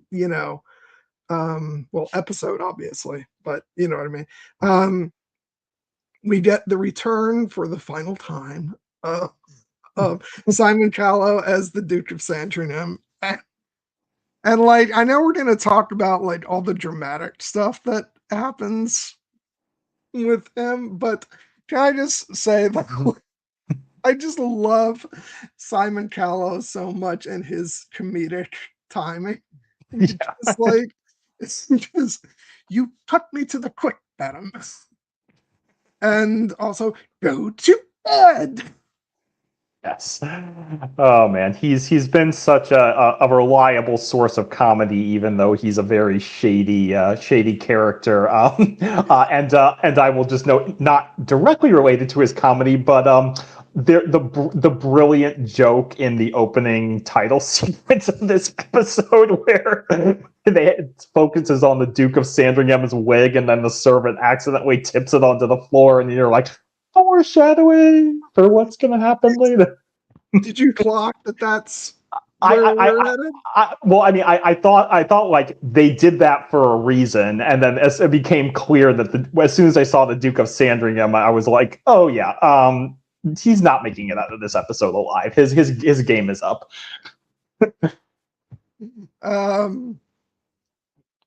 Yes, absolutely agree, Lisa. I love him so much. I mean, really, it can't be described like how much I jumped up for joy with his first appearance on the show, because I was like, "Are you kidding me? Effing Simon Callow is playing this role." And it's funny to think that he actually only has a couple of appearances, in the show, but he has such presence that it feels like he's been in more of it than he has been. But yeah, I just absolutely adore him. But now I can ask you, like, did you suspect in the previous episodes that he was behind the attack on Claire and Mary. Mary? Yeah. I thought that there might be a connection, but I didn't fully put it together. Like I remembered, for instance, that like when we talked about the attackers in the first half of this season, and they focus very conspicuously on the fact that one of them has a birthmark. And even though the Comte de Saint Germain was kind of a despicable character, it seemed to me that like I think he was involved in this, but I actually don't think that like they're trying to pin it all on him, and I think there's more to the story. And it turns out, yes, the Duke of Sandringham has been charming as he may be in person. He has been engaging in some really kind of ugly backhand dealings as a way to try and shore up his position with not only the Jacobites and the British Crown, because the truth about a character who plays both sides is eventually people are going to cotton on to that, and you're going to find yourself basically ostensibly, in your manner, but really you're a prisoner. And he is kind of the chickens are coming home to roost, and I did get the sense, like, for instance, with the fact that, again, the way the episode starts is that the Jamie and Claire and everybody are essentially surrounded by British soldiers, so they play the old trick again of Claire being like, "Oh, I'm a helpless English maiden being terrorized by these Scottish brutes." Like, "Never fear, madam, we will take you to safety." And she's like, those come and rescue you. But like when they take her somewhere unexpected, and you're like, and then as soon as she walks in the door, and it's basically like, oh, and the fact that they both clock eyes on each other, and they're like, we've got to stop. But they don't cotton on that they know each other. But you know that they're thinking, we have got to stop meeting like this. Yeah, and so now she's in a place where she was not expecting to be, and so Jamie has no way of finding her except for Hugh Monroe, who Yeah. shows comes back into the story, and uh, and I have to say it's kind of a shame because he doesn't really show up again after this. It's a shame. I'd quite like Hugh and Yeah. have enjoyed him in his couple of appearances here because he's a very good soul. Yes, I like. We didn't really talk about him much in the when we did our back half of, or when we did our Outlander season one first half discussion. But I definitely got the sense from that appearance, like that character is going to reappear at a crucial time. And so when I saw him again in this episode, I was very happy to see him. And he definitely yeah, the fact that he basically is obviously underestimated and overlooked because he's a beggar who can't talk because he's lost his tongue. So no one would suspect him of being a capable spy who can slip messages past the British army. It's definitely, and like the scene where the messenger goes out after him because they're and he basically like accosts him, and he takes the letter, and then as he's running off, the messenger like, normally I would get a tip for my services.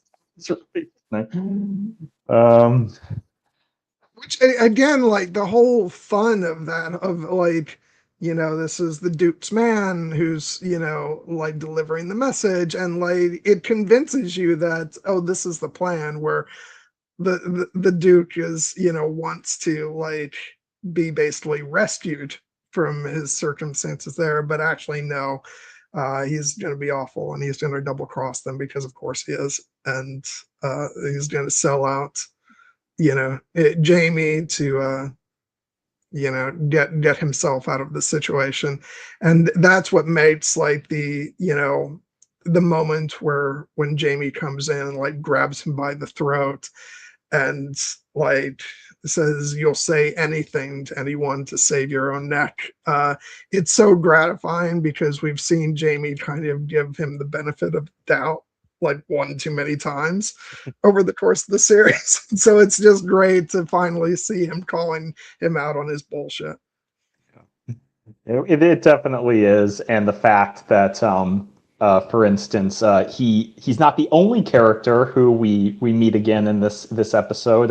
As Lisa Cooks points out in the chat, we also are reintroduced to Mary Hawkins here, and she's once again in a very bad situation where her godfather is trying to marry her off to some loathsome person who is not her beloved Alex Randall, and but it makes it all the more potent when we realize essentially the nature of the crime that the Duke of Sandringham has committed, where essentially his own goddaughter was collateral damage in this attack that he arranged, and he has been keeping her under his roof while keeping this secret from her. And that's where you realize, yes, as Mary Lisa Cook says, like, that ultimately, as much as we find him to be a charming and fun character, he's really kind of rotten at the core. Yeah. I just like his delivery of, the cop wanted you killed, but I convinced him that if it was merely a rape, and it's like, Yeah. oh, Jesus Christ. Um, Yeah, he's just awful. And then he tries to lie about that in front of Claire to Jamie. And it's like, you evil bastard, you're lying. You just confessed to me that it was your idea. Well, so I mean that's the thing about compulsive liars is that when they find themselves at their backs against the wall, what are they going to do? They're going to keep lying, even if the lies are no longer believable, because it's just what they do, and ultimately, his game is up. The fact that he can't talk his way out of this one, and he eventually finds himself not only with Jamie and Claire having run out of patience for his antics, but he finds himself in the crosshairs of Murtaugh, who has no interest in talking. He's just going to take his vengeance for essentially the kind of the personal wound that he felt when he was unable to protect Claire and Mary and Fergus from the attack on the streets. And he basically was, when he was talking about that with Jamie was basically like, well, if you can't forgive yourself for this, then go out and find who did this and get vengeance. And of course, in this moment, I swear he I does. will lay vengeance at your feet. And Yes. he does exactly that in like one of the most like gratifyingly brutal head choppings I've seen. It's just so great. And then he presents the dude's head Yes. to Claire and Mary, which is just great. I love it. Yeah. I love it too, but I also love the fact that he makes this grand noble gesture, and they're just kind of shell shocked, and then basically like, we better go. And it's a reminder that he's essentially they recognize that the Duke needed killing, but they don't really necessarily enjoy being presented with his severed head. They're just like, can we go now? Well, especially coming from Mary, who the way she just delivers it is like, I think we better go. Yes. Um, but yeah, that was just so great. And that episode was written by Diana Gabaldon, Oh uh, yeah. which, is quite a significant thing. And it's actually not, what's fascinating about her sort of ongoing relationship with the show is that, I forget exactly how many episodes she continued to write, but I know at the very least she wrote one of the episodes in the final season of the show. So like, I don't want to get into the whole Game of Thrones thing, but for reasons, George did not continue writing episodes but I just found it interesting that she was still in a very sort of collaborative process with taking part in the writing of the show to the end of the series, which I thought was cool. Yeah, and it's a very well written episode. Like I don't know Yeah. how much screenwriting experience she had before Yeah, this, but like that's something that I don't want to overlook. Yeah, yeah, Mary gets to stab her attacker, who is a piece of work onto himself. Um, it yeah, just his delivery of when the Duke says, you could have so easily been killed to Claire, and then he says, and still could, madam. That's yeah, just chilling. So I am really glad that Mary got to end him. That yes, was and very and gratifying. yeah, and it was not an easy death. She sticks it in there, and he feels it for.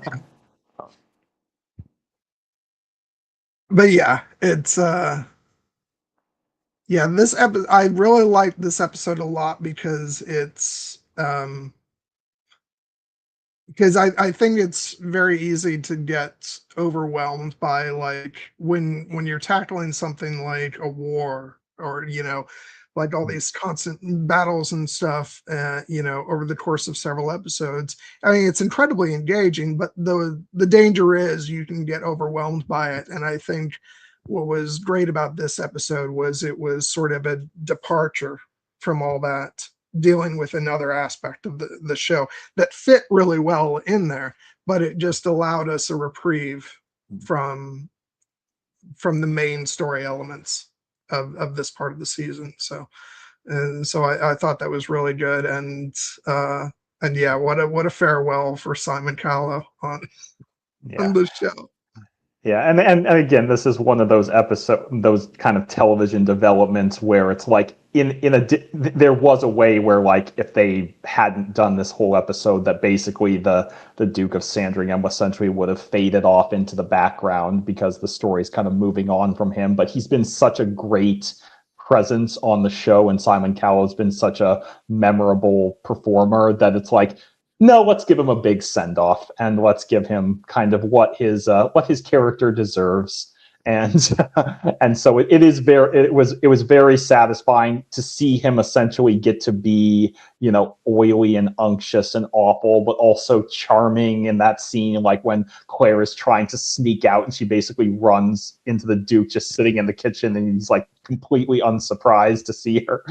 And then she's just like, damn it, I'm gonna have to engage with some more witty repartee before your head is finally removed from your shoulders. Um, yeah, let me. Sorry, I was just looking something up. I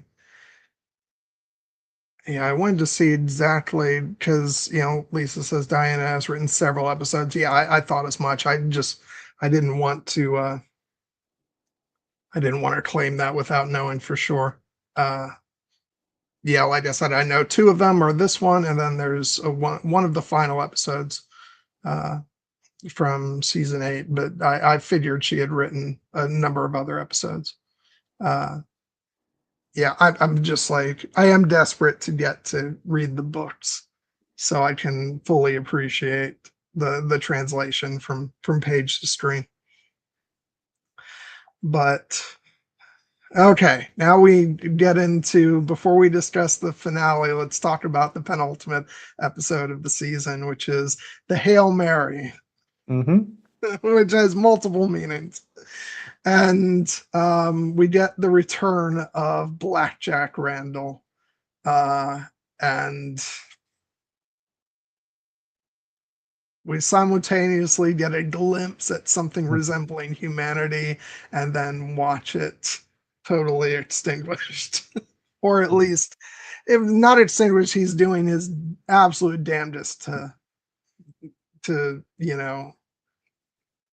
to smother it out because he doesn't want that part of himself. And I just thought it was really interesting because we get to see things from Blackjack that we normally don't get to see. But in this context of the love he has for his brother, uh, we actually get to see the part of him that nobody else gets to see, which is some actual tenderness. Mm-hmm. Yeah. No, Um, yeah, mixed in with the horror that only Blackjack can bring. And I thought Tobias just gave an absolutely amazing performance. Like it's, as you said, it won't come as a surprise that like Blackjack is not long for this world, as we find out when the date of his death is. It gets revealed in this episode, and so um, it's a sign that at least our time with one of Tobias Menzies' characters is drawn to a close, and uh, and so it's just like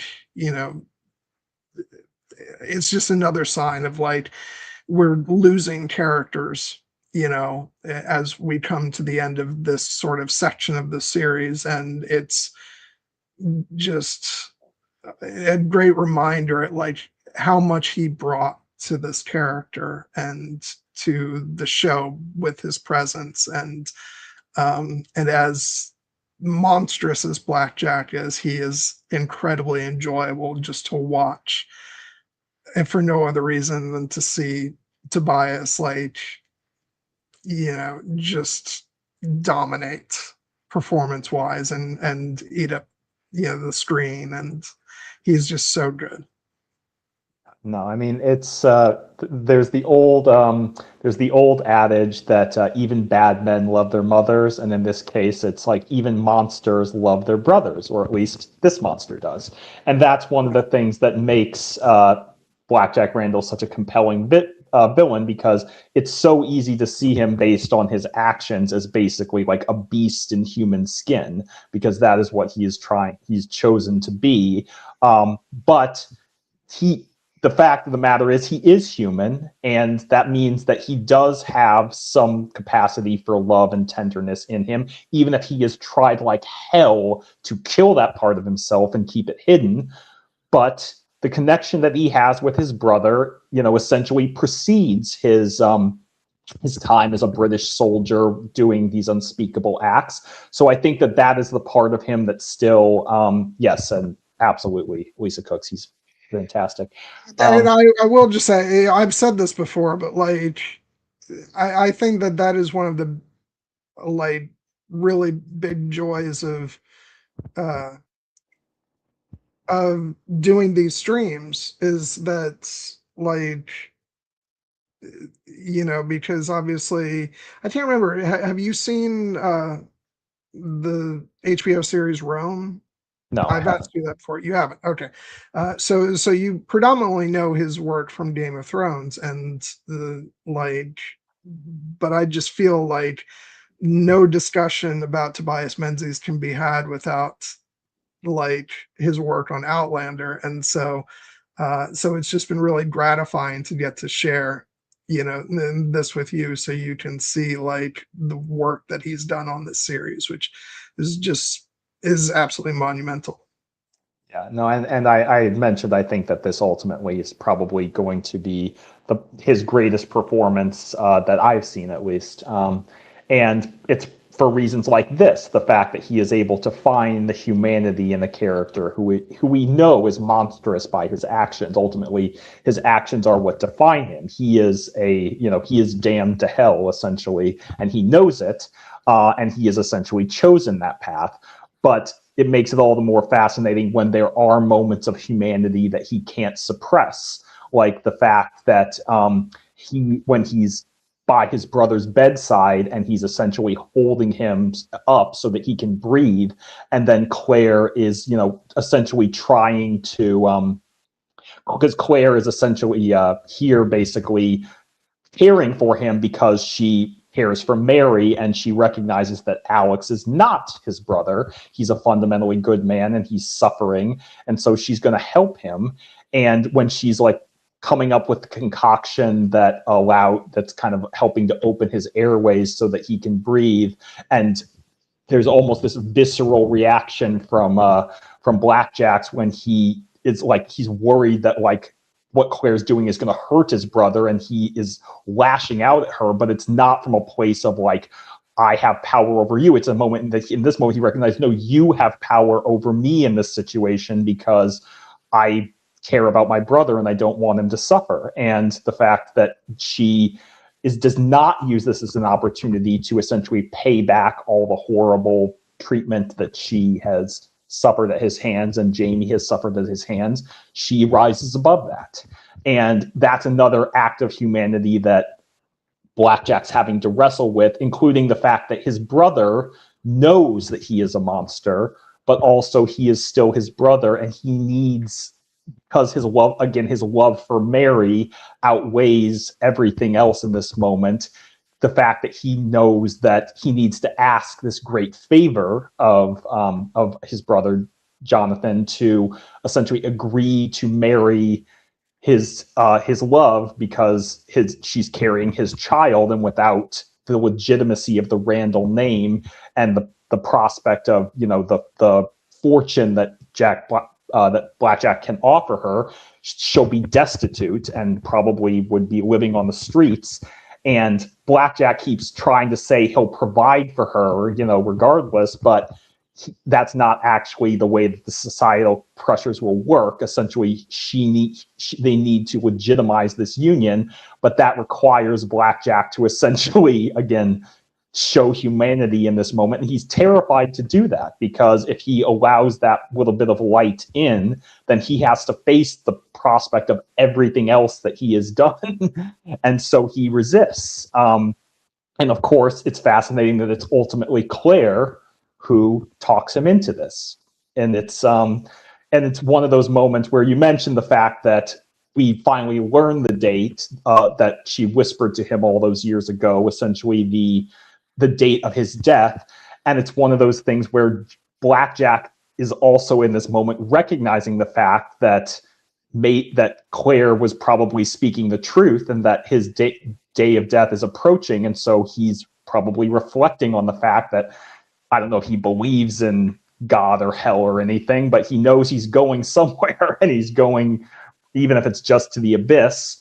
And so he is essentially a little bit more introspective than we've ever seen the character as outside of that great monologue he gave back in episode 6. And that just, and it also is telling that I think that one of the reasons that they agree to this situation is because essentially Blackjack is trying to scare Claire off this request from his brother by basically saying, like, if you give Mary to me, then I will do what I have done to every person who's ever come under my power.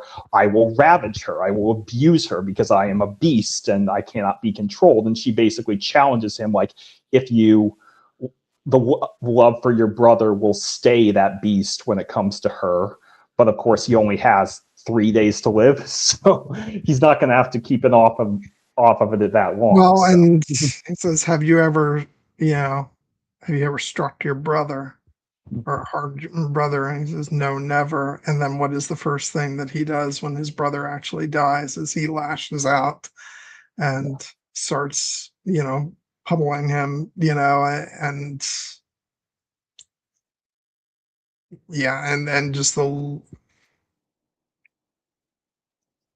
another great light performance moment from Katrina Balfe as she just looks on in horror as he's doing that. And but I think Alex is absolutely right when he calls Randall out and he says, you think I don't know the dark wall that you've put up to hide the good person away from the world. He knows exactly like what you know uh what's inside his brother, and it's not all too dissimilar from what we heard Randall himself say to Claire in episode 6 of season 1. And the fact that he sort of looked at himself with revulsion, um but then but he makes a choice to, as he said before, to live in that darkness. And so that's when he proceeds to repeatedly, punch his, dead brother. It's him saying, no, this is where I will dwell, and I'm going to continue to hide any shred of humanity from the world, because this is what I am. But I think that even that, as like horrible of an act as that is, that's him running away from the small shred of decency that resides inside of him. And so I think he thinks he's like showing his,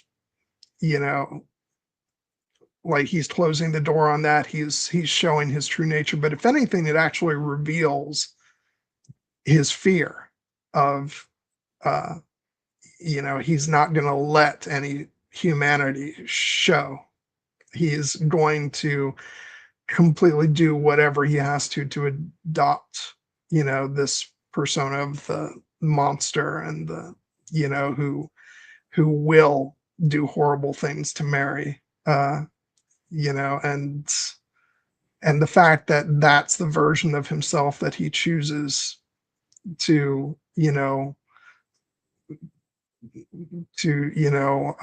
demonstrate mere days away from his death, I think says a lot about, again, his fear, but also like, it's too late for me. I'm just going to go all in. And if hell is awaiting me, that's then so be it. And so I think it actually demonstrates a lot of his humanity, as monstrous of an act as it is. Um, because it shows that he's so fearful of letting any good part of himself out, that like he's got to show that no, there's no chance of that ever happening. Yeah, and that's again the fact that he it shows that he is capable of having those feelings and those understandings, and it essentially chooses not to. But that just makes the wound that at the heart of his gaping pit of darkness all the deeper and more and drives his fear. Because if he was a true like sociopath, like with no human emotion whatsoever, then he would look at his dying brother and feel nothing.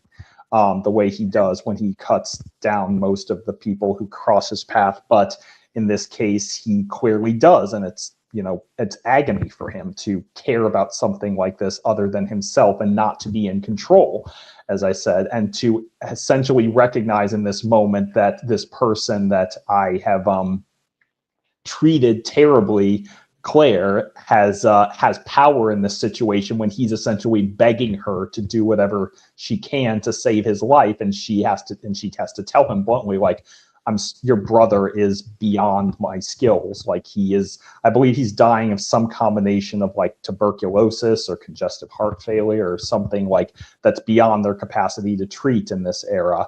And he's suffering.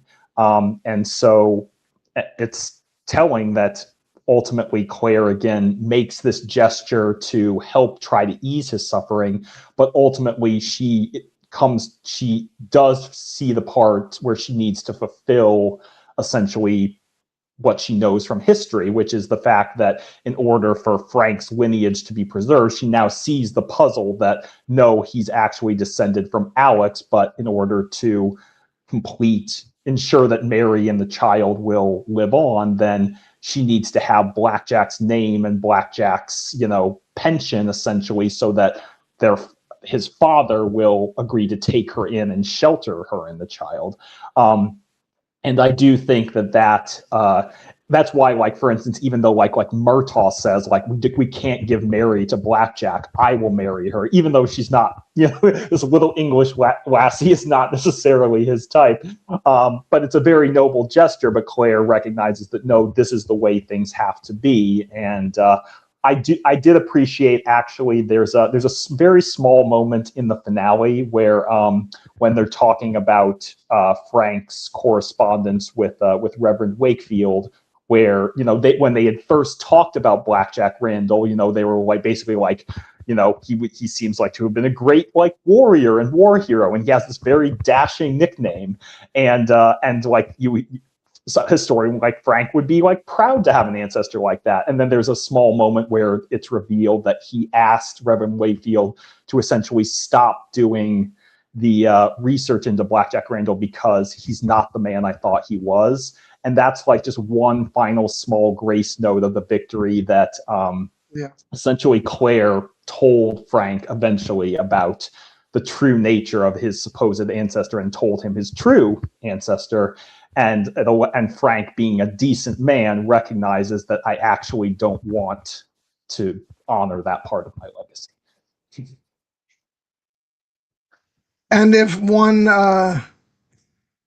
sort of deathbed, you know, emotional, heartache storyline wasn't enough. On the other side of this episode, we have Colum, coming to basically settle matters with Jamie and with Dougal, and yeah, this, what a powerhouse that is. Basically telling the two of them that he's bestowing guardianship over Hamish, uh, to Jamie, which, given the events of what transpires, may not exactly go according to plan, um, but yeah, it's and Doodle obviously being outraged at that, because it's a double like insult, because it shows that that Doodle is not going to have the power over the clan, but also because Hamish is Doodle's biological son, and Yep. uh, so yeah, but then I like there's just so many cathartic moments of like just characters talking to each other, and like I really love the scene between uh Colum and Claire, where they, and that he asks her to help, basically end his life, and but then he's able to drop a little nugget, which is that Gaelus's child actually survived, Yep. and But and then we get to the scene, multiple scenes with him and Dougal, and um and the heartache that Dougal finally is having like an emotional breakthrough, and and like saying things to Colin that he probably should have said long ago, and it ends up being too late. And I just and it is like that is one of my favorite like acting scenes in the entire series. Particularly, I think like I think the scene before with when they're sort of combative towards each other, like both of their acting talents are on display, but that final scene is really like it's all like Graham McTavish getting to like pour out like everything, uh that like is all the hidden pain that Doodle is carrying around, and it's just I love this episode for those scenes. I just think it's so emotionally powerful, and between like this stuff and then what we just talked about with the blackjack stuff, like this is sort of one of the most emotionally raw episodes of the series, and it's easy to overlook it in some ways because it's the penultimate episode, uh and the finale is the big epic length, you know highly emotional, recontextualizing of things, but I think that this episode is incredibly powerful, um and yeah, just getting to see like one final like especially getting to see Colin for one final time, and get Gary Lewis's amazing performance as Colin. I think like he's just such an incredibly fascinating character, um and even though, like I said before, really sorry to say goodbye to him as well as Dougal, who follows in the next episode. It's just really gratifying to get to see them pour everything into these characters, because like this is like you said earlier with Dougal, it's like I'm sure as an actor, like you dream of getting parts like these, and yeah, I just think they're just so amazing. yeah, and especially the fact that, dying has a way of reframing one's perspective, and Colum has definitely had no shortage of antagonistic scenes with Claire and with Jamie and with Dougal over the course of this series. But as he later says, in to Dougal in that fight, like I'm now beyond the reach of any harm or insult that you could throw at me. I know my time has come, and all I want is essentially for it to be peaceful and not painful. Like as he says, I've been dying for years. It's a wearisome process. I welcome its conclusion. To the point that he's essentially, even in this era of of great, much more religious, essentially, beliefs and superstitions, he's willing to essentially commit suicide in order to end his suffering, and he's asking for Claire's assistance with that.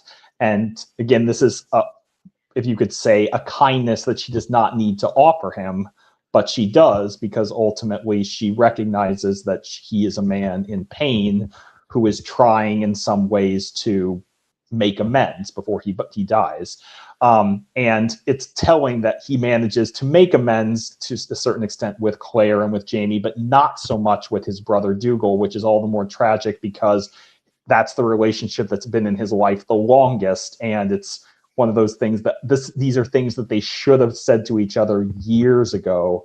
And of course, they're both too stubborn until right at the moment when Dougal is about to pour his heart out to Colm and essentially ask why he's been regarded this way. And by that point, Colm is already gone because he's taken the yellow jasmine. And yeah, it's heartbreaking, and it's phenomenal acting from Gary Lewis and Graham McTavish and Katrina Balfe in these scenes. And yes, the fact that essentially Colm's peace offering is to offer up the reveal that no, actually, Galis Duncan did not burn before she delivered her child with Dougal Mackenzie. I'm of the opinion still she didn't burn at all, but at the very least, it confirms for me that my instincts when they did that hard cut to black as she was being carried off, and I'm like, she's not dying right there, and I'm like, yep, it's nice to know that cinematic language translated. But it's also, it becomes a very important piece of information that he gives her because it allows her to make the connection about Roger's legacy later. And so yeah, this is ultimately where I kind of feel like I started to definitely get the sense that the show was trying to tie up as many loose ends as it could before this seismic event of the Battle of Culloden. And it's also telling that, Colm has essentially been so resistant to the idea of this entire Jacobite rebellion, but then he has come here on the eve of the battle because he has business that can't wait. And he essentially chooses to end his life here on the last day before Scotland's essentially Highlander culture will be destroyed forever, which gives an added kind of poignancy to it. Yep.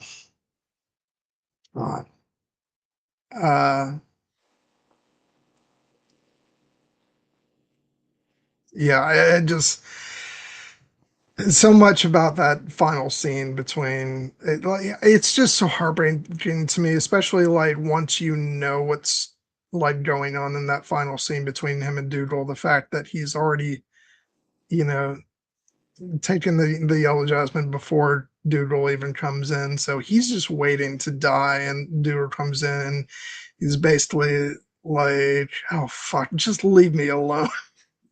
I'm about to die. I just want some peace and quiet. And but Dougal is intent on continuing their, contentious, dynamic in this scene, and until he starts sort of revealing more about his inner pain, and what Column's injury did to him and how it changed the way he saw the world. And I think he's finally like unburdening himself this, and he's wanting some kind of catharsis between the two of them, and then he's waiting for a response for Colin that doesn't come. And just the line that breaks my heart is, so you abandoned me one last time. And it just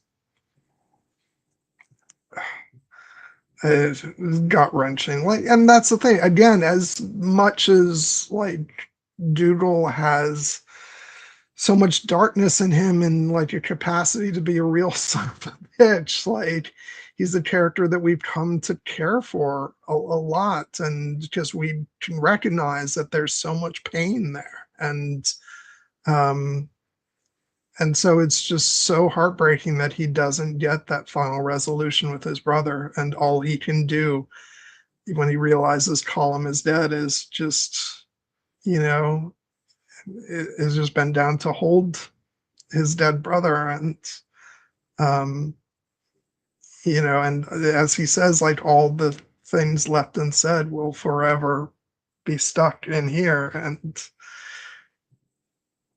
yeah, oh god, it's so good, but it's so sad.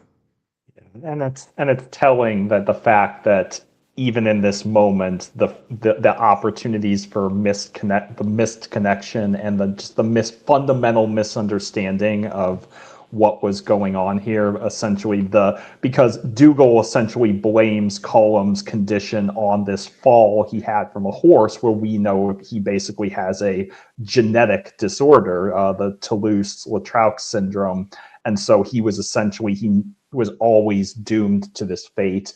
But Dougal sees it much more as basically like this accident that essentially, basically the idea that this could have been different, and maybe he would have approached things differently if he had a better understanding about what Colum was going through. But it's just one of those things where you always think you have more time than you will, and they don't have any time because Culloden is tomorrow, essentially, and they don't know that. And the fact that Dougal not only doesn't get this emotional catharsis with his brother, or the satisfaction of knowing his brother, loved and valued him and was going to entrust him with the guardianship of the clan and his son, but also the fact that, and we'll touch on this more when we actually talk about in the finale, but that Dougal doesn't even get the dignity of dying on the battlefield at Culloden Moor. He dies before that at the hands of his own kin. And it's just one final tragedy, for a literal twist of the knife, for this proud character whose flaws essentially doomed him to this, tragic but poetic fate. On that note, actually, before we transition into the finale, there's an exchange between Jamie and Claire in this episode where they're talking about Blackjack Randall and talking about, if, history repeats itself and the Battle of Culloden happens, then Blackjack will die on that battlefield. And Jamie's like, but if we stop it from happening tonight, it may never happen. And she's like, well, then perhaps his death will come about by some other means. And I'll heed to what I told you in France. I will help you, basically. I think she says something to the effect of, help you bury the knife into, Blackjack. And it's chilling that it's not Blackjack who she helps him bury the knife into. It's Dougal. And yeah, it's a shocking moment to see Claire essentially participate in the murder, and the fact that she's the one who suggests, murder in that episode, because they're so desperate, because everything else they're trying has not worked. Which brings me to, before we transitioned into the final episode, the one last kind of folly of Bonnie. The actual Hail Mary. The actual where basically O'Sullivan and Murray are finally decided to be idiots together instead of idiots working at cross purposes, and they're basically it's O'Sullivan and the Prince who get lost. Well, yeah, that's what I meant. Like the fact that they're basically at the point where Jamie is trying this last desperate trick to avert the Battle of Culloden, and comes up with the actually pretty ingenious plan to do a preemptive strike on Cumberland's uh, uh, camp during his birthday celebration, which is not very nice or honorable, but you know what? They're desperate and this is war. And then the fact that they arrive there and then they're waiting, and then it's revealed that the prince and O'Sullivan got lost in the fucking dark and turned around, and it's the ultimate. What are you doing? And it's all because, you know what, I am gonna blame who's the other guy? O'Sullivan, Murray. Murray, because he goes along with this idea of letting O'Sullivan and the prince take, one half of the force, because he thinks, oh, what harm can come of it? That's fine. If it'll make the plan go forward, then fine. But of course it ends up being a monumental disaster, and yeah, we just end this episode on just the last, attempt has failed, and they're going towards the certainty of Culloden, and yeah. And then this episode ended, and I was like, all right, next episode, big battle. And that is not what the episode is gloriously, but it's, just showing how it really sort of inverted my expectations for what the finale was going to be. So let's go into it.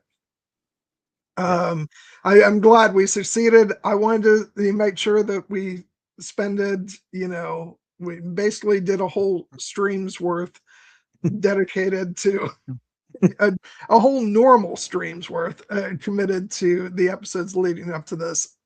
So we did not shortchange any of that. So now we can pay attention to the finale itself. And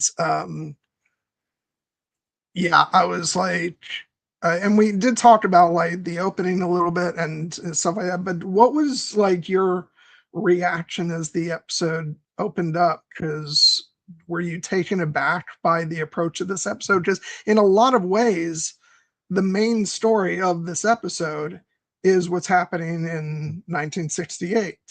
Yeah. And everything else is done as flashbacks. Yeah. So like, what was your reaction to like, as the episode started, like the sort of switching of gears?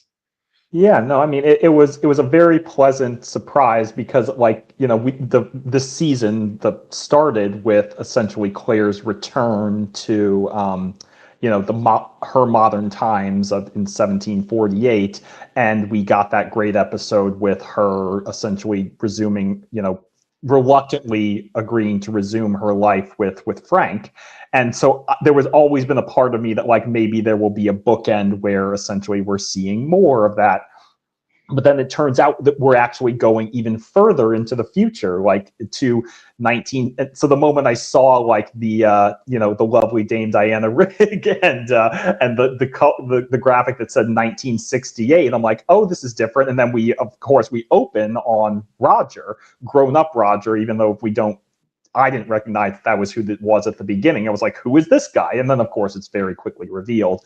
But essentially the moment when we are introduced not only to this new character, but then we get to see an older Claire, essentially one who has lived her in an additional 20 years, and her daughter Brianna is all grown up and played by the lovely Sophie Skelton. And we also learn that, for instance, Frank has passed away since then. Under what circumstances, I do not know. Obviously, you do. But in terms of just the fact that I'm like, I was very surprised, but I was like very interested because it was essentially like a completely uncharted ground. Like, and the fact that we're essentially.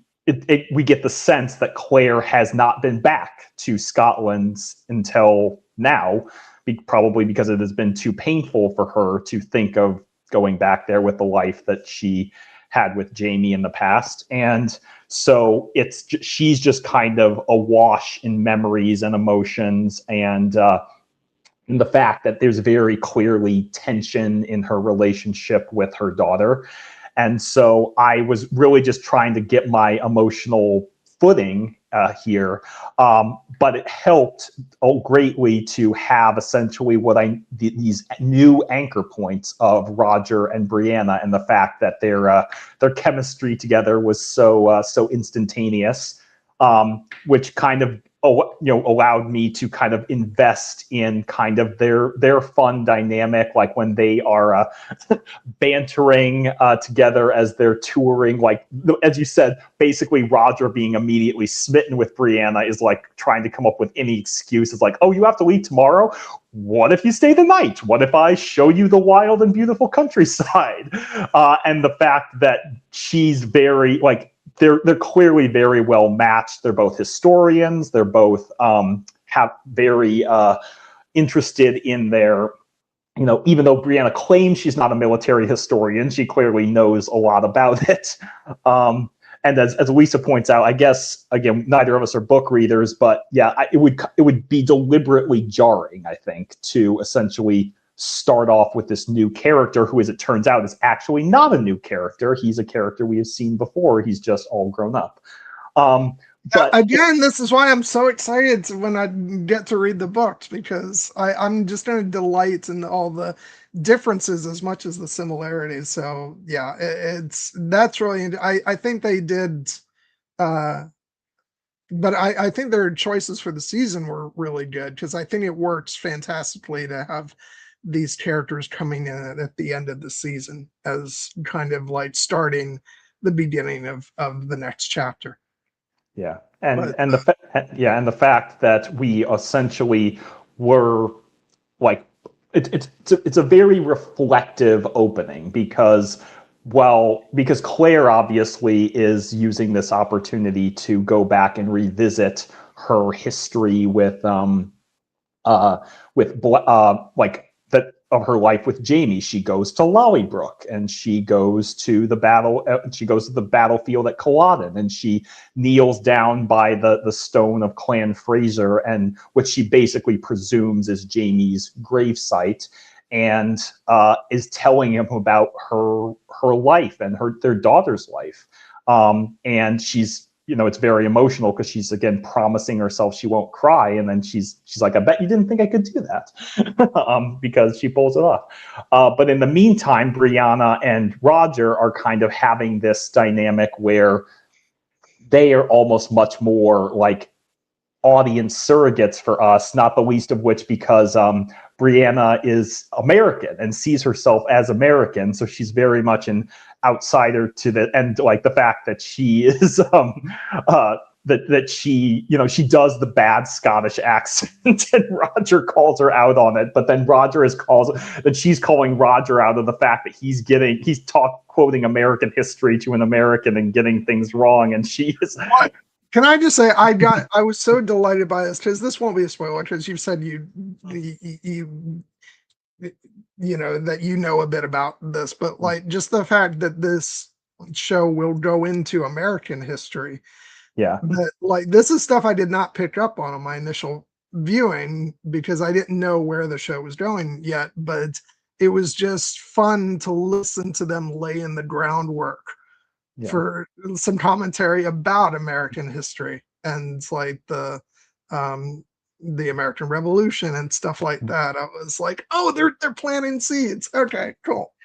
Yeah. No, and that's not the only seeds that are planted, because in addition to getting a couple nice callbacks, like when they're touring Fort William and Brianna gets a chill in the air when they approach the post where many Scots were whipped, including her father, and the fact, but we start to layer in some of the history that I presume we'll flash back to at a later date, which is essentially that even though Claire returned to her own time, things were not all kumbaya between her and Frank. There was tension, and it's telling the fact that even though Brianna is not Frank's biological daughter, it seems he honored his promise to, raise her as his own, because it seems like she has a much closer relationship with him than she does with Claire. She calls him daddy. She's very loyal to him. She's appalled by the idea that Claire might have, stepped out on him, and that she is not Frank's daughter, as she would be. She's thinks of this man as her father for the past 20 years. But it's kind of a fun wrinkle that, for instance, Brianna tries to probe for Roger, like, did something happen to my mother back in 1748 when they visited? My father and Reverend Wheatfield, they mentioned in 1948, they mentioned an incident. And Roger has some vague recollection, like he remembers Frank essentially breaking down all the tools in the tool shed out of anger. And he remembers, certain details. But I do love the fact that when they get into the histories and they find the newspaper article that shows that Claire was kidnapped by the fairies, and he's like, I think we found your incident. Oh, but Joel, we can't skip over the rat satire. Well, I mean, yes, please. Do you want to do a rendition of it? I'm afraid I don't remember. I've only seen the episode. No. No, I just meant we'd mention it. I didn't say I was going to sing it. But no, this is the thing. Like, I will say, like, when I was first viewing this, and part of this was that I was still kind of like, sadly, I was kind of still tuned in to like discourse about the show, because I had watched the first 8 episodes like on my own, without like knowing about any of the outside conversation. And then for about, I think, like the back half of season 1 and then season 2, I was tuning into what the conversation about the show was, realized that was probably a mistake, and went back to just experience with it. And because I only say that because I remember that some people were a little harsh on Sophie Skelton in this episode.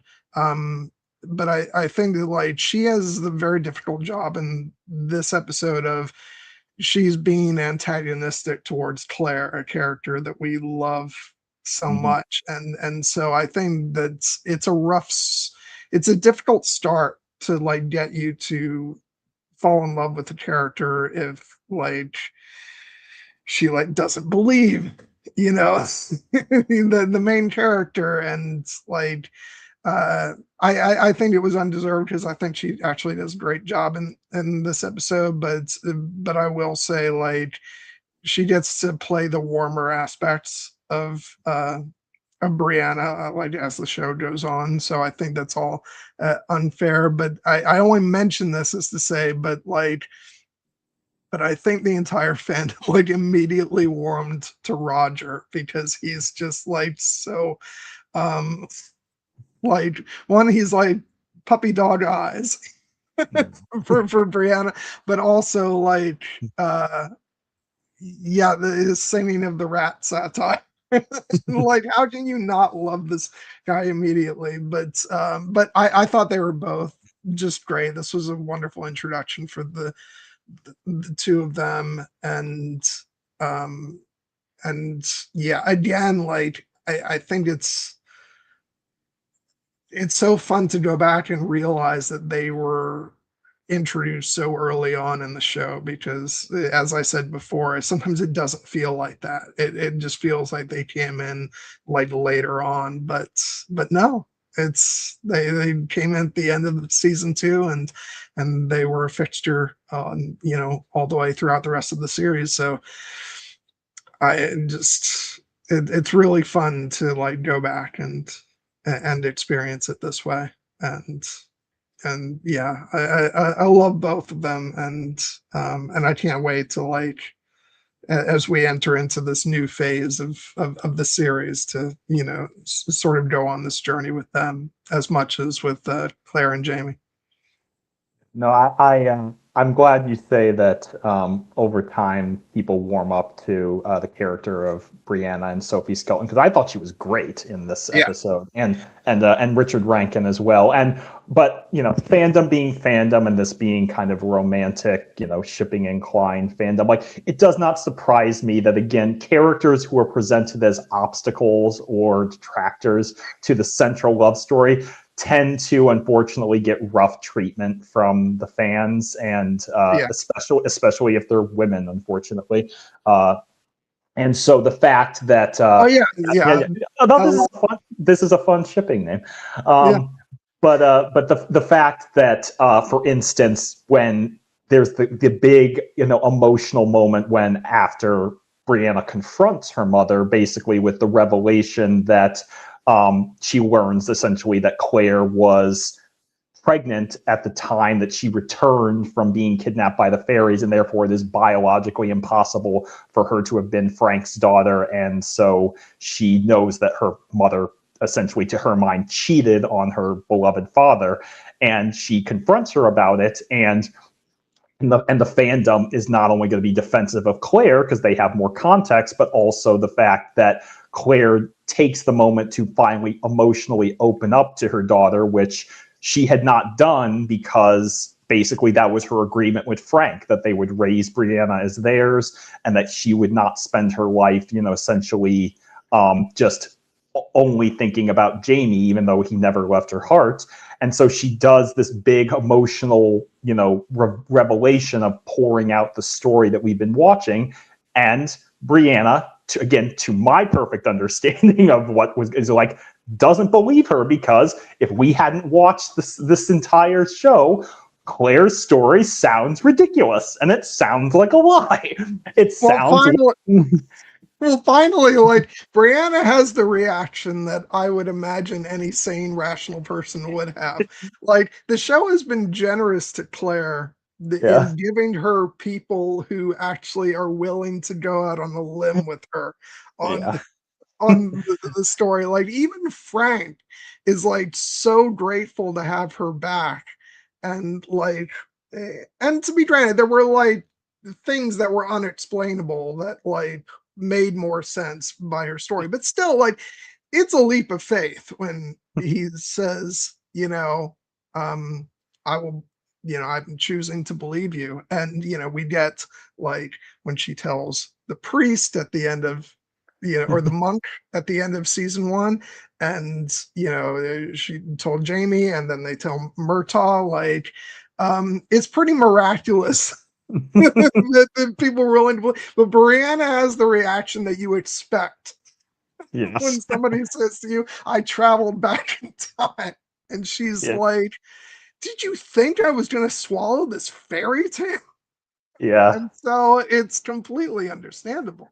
Yeah, and as Lisa Cooks says in the chat, like, who can blame Brianna? She just found out she's been lied to her whole life. Plus, who is going to Yeah. believe time travel? Come on, exactly. Like, Yeah. it would be one thing if Claire had essentially just owned up to everything about, because essentially Brianna believes Claire on everything else about the fact that she fell in love with this other man. She's not giving her mother credit for it because again she's hurt and wounded.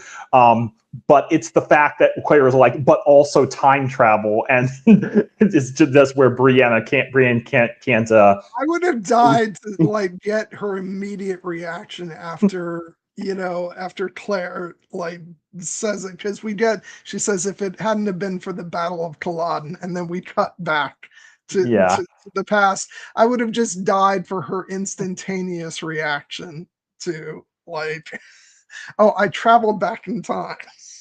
yeah, But we get the reaction after, which is still pretty good. And again, like Roger just having to sit there in the awkwardness of like, it's like he uh, thought it was awkward before, and then this gets thrown in there. And yeah, he's yeah, like, what am I supposed to say? and he's also sitting on a very crucial piece of information that's not coming out because Yeah, Brianna and her mother are having it out. But it is like again, it's the thing where Brianna is kind of being quite vicious to Claire here, but it's because she's hurting. Because, as you know, Claire did lie to her entire life, even though it's, that was their agreement and they did it for out of the goodness of her heart.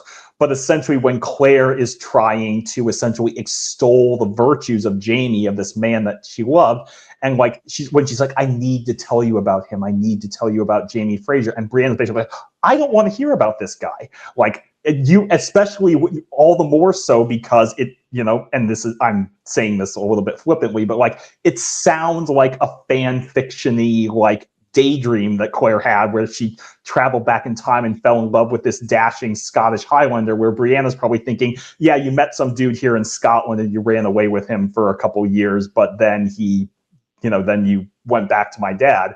And she's basically, and so when she tells Claire, like, admit it, just admit it, you were not a perfect person, own up to the fact that you fucked someone else while you were married to daddy, just like a million other bored housewives. And I get why the fandom is like, gets their hackles up of like, how dare Brianna talk about Jamie that way. And Claire does too, when she says, I was not bored, and what Jamie had and I had was a hell of a lot more than fucking. He was the love of my life.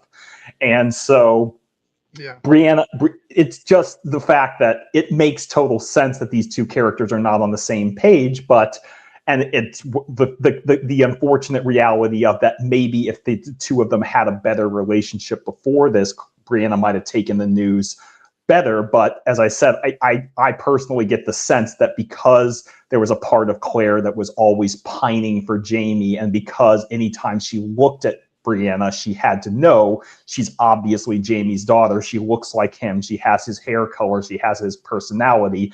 And so it meant that she was probably not as present, also because we learned she went to medical school, became actually a doctor, a surgeon instead of a nurse.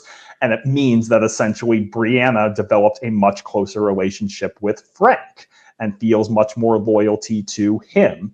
And so the idea that he was essentially, to her mind, betrayed by her mother, and that she's now the man who raised her and loved her, she's not actually related to him. Of course she's going to be in her feels. And so this is where you just kind of have to extend empathy to the character, even though, yes, she's being an obstacle in this moment to Claire and Jamie's love story. It's like, give her time. She'll come around, and she does. And then by the way, I just want to mention, like, I loved the assortment of like 60s music throughout this episode, which again just lent such a different feel to the proceedings, because like I just remember watching this and I was like, it's still 68, and so it's a good ways in the past for us, but I just remember getting the sense of, like, compared to what we've seen throughout the show, and even with the stuff in 48, like, this felt like really modern, and it was kind of unusual, to be watching Outlander and feel like it was in a semi-modern setting. But I loved it. And so while Brianna and Roger are like out and about, they go to the university, and that is where we are reunited with a certain character. And as you described, like, you were not expecting to find the character in this context. But I'm so excited for you that you were surprised at that, because I know you were looking forward to seeing the return of one Galus Duncan. Yes, which is again, it's one of those things where, like, all the pieces were there, but there was just so much other great stuff going on that I didn't take the time to put two and two together. That it's like, Gayla said she came from 1968, and Lottie Verbuck's name is in the opening credits, and we just learned that Gayla, in fact, did not burn, and her son with Dougal was born. So it all makes sense. It's just that it's not until we actually lay eyes on her in this different context that you're like, oh shit, she's here, and this is kind of her origin story in a way. And she's immediate, even though she's wearing different clothes and looks different, it's instantly her, and it confirms the fact that, yes, like, she went back to the 1800s by choice, because she is essentially a very passionate Scottish independent activist. And when she's waxing poetic about the Battle of Culloden and our Bonnie Prince Charlie and how different would our lives be if they had won that day, and when it's revealed ultimately that like she has been studying and preparing for this opportunity for years and years and years, to the point that she's essentially drifted away from her husband, her poor husband, who she will then murder because she thinks she needs a human sacrifice to go back through the and it essentially validates that whole thing of like Galus is such an entertaining character, but oh my god, you cannot trust her. Yeah, and it's like, okay, like her husband's is, a sexist dude of the time, who thinks his wife should have just learned how to type and gotten a job as like a secretary, but he still doesn't. I don't know that he deserves the fate that he gets. Um, but yeah, like the whole thing about like Gail is sort of studying the like time travel and like how to do it, and the fact that she, you know, you know, uses a blood sacrifice, and like this is all stuff that like is going to be something that is questioned throughout the show. Like, well, what's actually involved in in traveling through the stones, and like why does Claire not need to do any of that to pass through the stones, but someone like Galus did? And I'm not sure that it's ever fully like resolved. um but I think like there's evidence to suggest that like um that there's a sort of natural way of traveling through the stones, and then there's the unnatural way. Like we get the idea that like Claire, like when she goes up to the stone, she can like hear the buzzing that signals that like the stones are accepting of her, and whereas someone like Jamie can't. As we see at the end of the finale, like he doesn't hear anything. He touches the stone, nothing happens. And so my thought on it is that, um, for the people who aren't naturally able to travel through the stones, they need to basically use like sort of the dark arts, so to speak. And maybe that's an overly simplistic view of things. Maybe it's described a bit more in the books, but I think it's something along those lines. Like if you're not able to naturally do it, then you need like all this stuff like a blood sacrifice and all that stuff. So but I thought that was an interesting wrinkle, and yeah, it's at the end of the day, I think it's sort of part of it is this unknowable thing where like I don't know that you can break something like time traveling through stones to like an exact science. So yeah. Yeah, it's one of those things where like you need to have some rules about time travel so we have an understanding Yeah. how it works. But if you lock it into the exact things, then it just gives the opportunity for people to basically nitpick it and second guess it. So yes, it's better to just leave it a little bit ambiguous. And yes, Galus is like, this is one of those things where I'm like, even though I find Galus very attractive, I'm like, no. I've seen her kill 2 husbands already, and like I don't get the sense that she's done. So I'm going to respectfully step away This from an isn't equal. one of your I can fix her situations. No. Oh no. I respect that. Yes, it's like Uh, I will enjoy her character from a very safe distance. um, yeah, and then there's the whole question of like even it's funny. Claire has gone through all the whole thing about Culloden, and she still thinks that there's a chance for her to save Galus by like telling her what happens, and first like dissuading her from going at all, but then it's like, oh, but then Roger won't be born, so it's like, well, maybe I can tell her just to be more careful in the past. And it's like, we just saw a whole season of you trying to change things that might not work out for you. um, and then, of course, in the end, she isn't able to change it. Dallas, goes through just as she always did. And I do love the callback when they're racing up to the stones, and Brianna's like, "What's that? What's that smell?" And Roger goes, "Smells like a fucking barbecue," which is a callback to Dallas's line in season 1. Yeah, like great great great great great great grandmother, like great great great great grandson. Yeah. Uh, But yeah, and so like, yeah, how about the revelation that Roger is descended from Dallas and Dougal?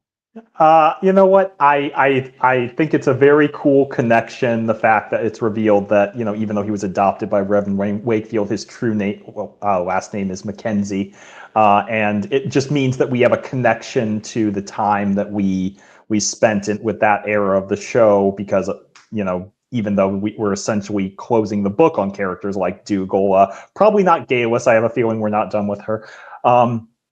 But the fact that Roger essentially serves as like a direct link to that time, as does Brianna, and the fact that those two characters essentially, they're gonna hook up. So it makes sense that they share this in common, being the descendants of time travelers. But I just thought it was revealed in a very fun and interesting way, and it kind of gives more essentially context to the fact that Roger and Brianna being historians of this time, and essentially uncovering this mystery together, which is not just like history to them. Now they know it is part of their history.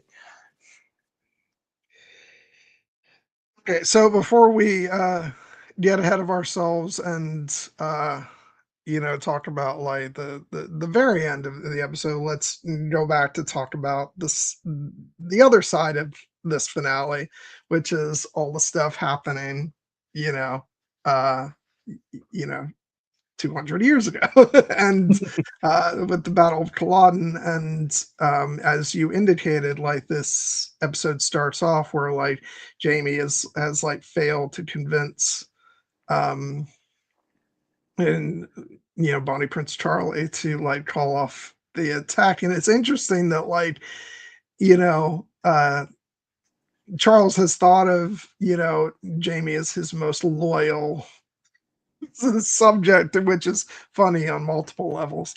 But now he views him as his doubting Thomas. Yes. And so, yeah, God. Um and so Claire has a last ditch effort, a last ditch plan, which is to straight up murder Charles. Yeah. Um which is interesting because I don't know that, like, even if they manage to pull that off, I don't know that like anything would change in terms of like what happened to the Highland culture. I think it's too late for that. Um, but like, it just shows that like they're desperate to change something, anything. Like, if the battle itself doesn't happen, at least that'll, like, their efforts will not have been in vain, you know, even if it still doesn't result in, you know, in winning over the British, or like, or stopping things, in the big picture. The way, I think they're just like, they're at their wits end. They're so desperate. So it's like, we have to change something. We like, history cannot go, as planned after all of this, um and so, yeah, I don't know that it's an entirely rational decision that they come to. Um and they end up not being able to enact it because they are overheard by pretty much the last person they should be who should overhear it, and that is Dougal. So Yeah. things start off pretty rocky Yeah. in this It, episode. it's basically like the moment where they recognize that they're facing a losing chessboard, and so their last ditch effort is basically just to flip the board over and hope to say like it's a tie, but it's not. But yeah, it is like we shouldn't like skate over the fact that like Claire has been a very like she's our heroine and she's very good and noble, but like the fact that she is so desperate to hold on to her love for Jamie and this life that they built together, that she's willing to suggest cold-blooded murder, is not something that we should just like skate over. Like it It's shows how like, desperate. and I love Jamie's reaction. He takes all this in, and then he just pauses. He's like, "Christ, play." Which is a fair reaction, but of course he's equally desperate to try and save it, so he's considering it, and of course that is the thing that damns them, because Dougal overhears it, and for Dougal it's just the one final indignity that like his nephew, who had essentially taken the role that he always craved, not only as like essentially the favored son of the clan, but also at the place of Bonnie Prince Charlie's side. And now he hears that Jamie never appreciated any of that and is essentially ready to kill Bonnie Prince Charlie in order to protect his, for essentially to try and prevent what he knows is the doom of Highlander culture. But Dougal just like, for him, he's just like, of course It you were never. it incredibly simplifies things for Dougal, Yeah. because now he actually gets to do everything that he wants to do at this stage, probably, which is just to kill Jamie, because Jamie has taken what he wanted for himself, and to call Claire all manner of things that he's wanted, basically everything that he's believed about her, wanted to say to her from the moment he met her. And so in that moment, it is Dougal at sort of his most sort of primal of giving into his like anger, his bloodthirstiness, just but also at the same time, though, he's incredibly hurt and Yeah. feels betrayed, and and it's and I think a big part of it also is what he said to Claire in an earlier episode, which is, you may be right about me that I love my own reflection, but don't doubt for a second that I love Scotland more. Mhm. And so he does view this as just a complete and utter betrayal. Mhm. Um, and so now he's going to, like, in his words, just be merciful by giving Jamie a quick death. And uh and yeah, like at this point, like there's no, like, Jamie tries to like calm him down and like we can talk about this, but there is no conversation that could take place that is going to change the outcome of this moment. Um because you're not gonna try to tell Dougal the story, the fact that Claire is a time traveler, because that would just confirm for him that she's a witch, and if he even believed it, and yeah, he would just double down on everything, and so like this is just gonna end one of two ways. It's Jamie and Claire are gonna die, or he's going to die,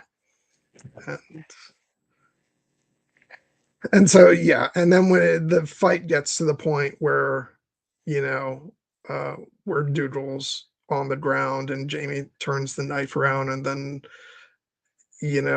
Claire makes the decision in that moment to come up behind Jamie, and you know honestly, and like not only help him, but in a lot of ways like convince him this needs to happen, and they murder Dougal, and it's just it's like, holy shit, how did we come to this moment? In a lot of ways, like it feels so inevitable, but also it doesn't make it any less shocking.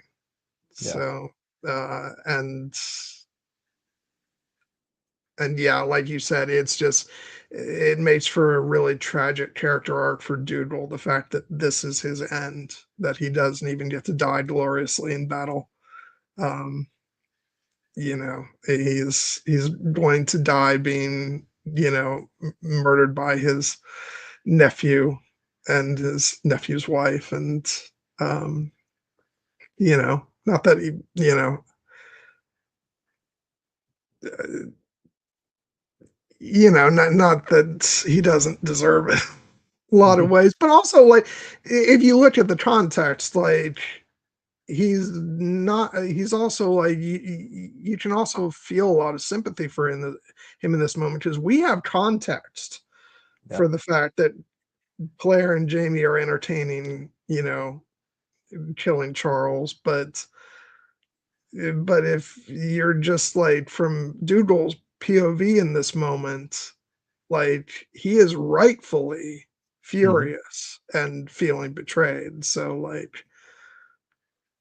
yeah, just because he's not a great guy doesn't mean that like there isn't some justification for his reaction here. Yeah. And it's like, and because he is correct. Like as you said, our sympathies are with Jamie and Claire because we have a bigger understanding. But like they are planning murder. They are committing treason. And Dougal's mind, like he sees this rightly as a betrayal. And it's just the fact that it's the tragedy of his character that even in this last moment he fails to stop what he perceives as that kind of one final indignity. And then, of course, we're left with the aftermath of the consequences that, like, this has essentially destroyed any chance that Jamie and Claire would have of living happily in their time. Because, of course, again, they should have picked a better spot to have this conversation because not only does Dougal overhear him, the second they're done murdering Dougal, Rupert walks in. It's And I love basically his reaction too. He's like, "Oh Christ!" yeah. Um, and he is more generous with them than many would have been because like when Jamie gives the whole like just give me 2 hours to sort out my affairs, like if Rupert didn't have that affection for him, he would have been well within his rights to haul him off and have him executed. So the fact that he agrees is ultimately some people might say it's a little bit of a narrative convenience, but I think that it ultimately does pay off the fact that we've seen the bond between Jamie and all of these other members of his clan, and it is a heartbreaking realization that like as later when Jamie is taking Claire back through the stones and they're talking about like she's like this you're my home and he's like but this home is lost. And it's because, again, if they had, even if they did not have the option to send Claire back through the stones, like if they had survived, like they would have to go on the run because they can't go back to Lollybrook now. They'll be hunted down and killed. So it's a true tragedy, and the fact that it's also again tying in rather elegantly to the past and the present storylines where Jamie uses that the deed that he like backdates to transfer Lollybrook uh, to Jenny and Ian's son, and the witnesses are Claire and Murtaugh, and that piece of that document is discovered in the present, and Claire tries to use it as evidence that her story is true, because it is. But then the connection with Fergus that you had already mentioned, and the fact that Murtaugh, like Jamie sends the remaining men from Lollybrook and that under his command, like home, because he knows that he doesn't want them fighting a doomed battle, even if he is willing to die at this point. And the fact that Murtaugh agrees to do it, but he's like, yeah, no, but then I'm coming back to die with you because that's just I, our I relationship. said I didn't want you dying for nothing. I won't be. I'll be dying with you. Yeah. It's just and with Bear's music and like and yeah, Duncan LaCroix's performance, it just like, again, it's easy to like sort of skip over the contributions of Duncan LaCroix, in the show, because in a lot of ways he's like Jamie's right hand, and he's always there in support. But like, honestly, every moment with the man is gold. Yeah. And so, but even so, like moments like this where like he's not going to leave Jamie, um and he's going to face death with him, it's just like, oh, it's so good. And yeah, their relationship, I say this about a lot of stuff, so we're broken record, but like, their relationship, I think, is just one of the most beautiful parts of the whole show. It just you know that adopted father son relationship. um I just love him so much. Well, we're here. Are you ready to gush about the emotional goodbye between Jamie and Claire? Oh, I'm not ready, but I am. Um, yeah, just, well, like, and it's in like stages, because like, he's taking her away from the battlefield, and like, before they even get to the stones, like, y- you know, telling her that, you know, she's gonna leave. She's gonna go back to the time, and she's like,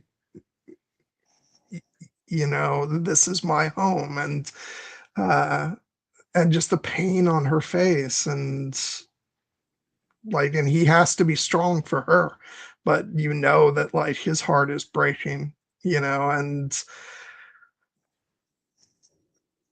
and then when he reveals that he knows that she's pregnant, again, and the fact that he's been keeping track, like counting the weeks, and like, and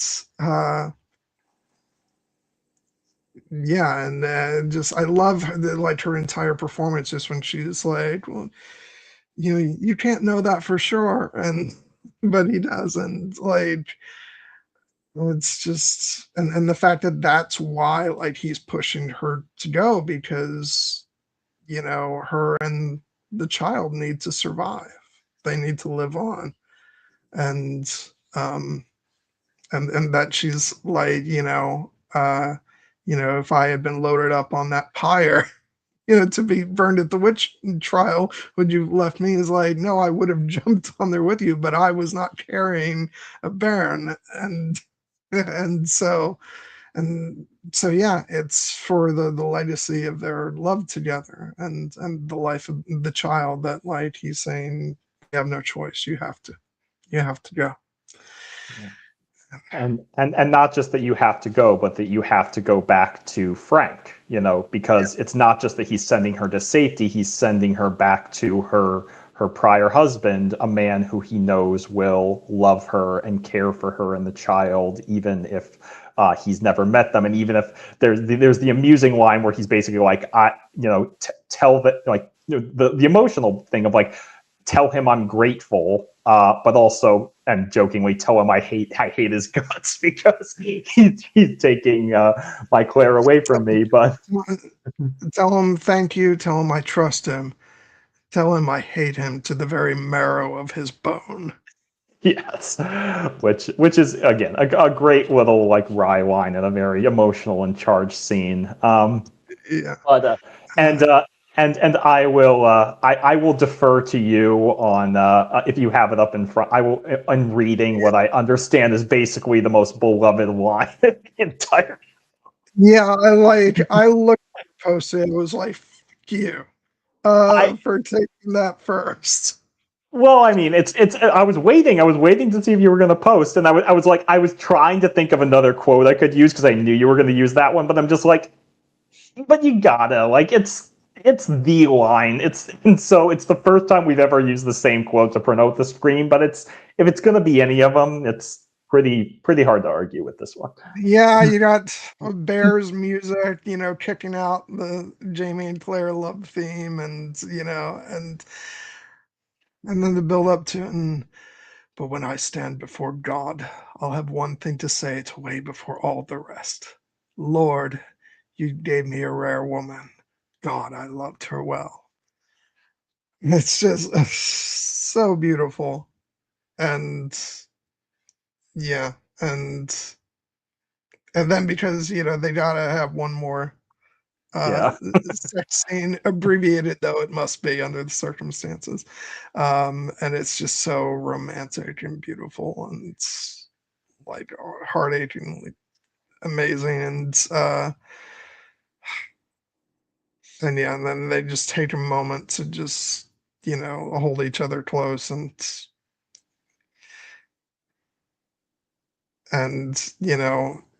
she gives him you know the dragonfly and amber, which she ends up finding in mhm. 1968 in the museum.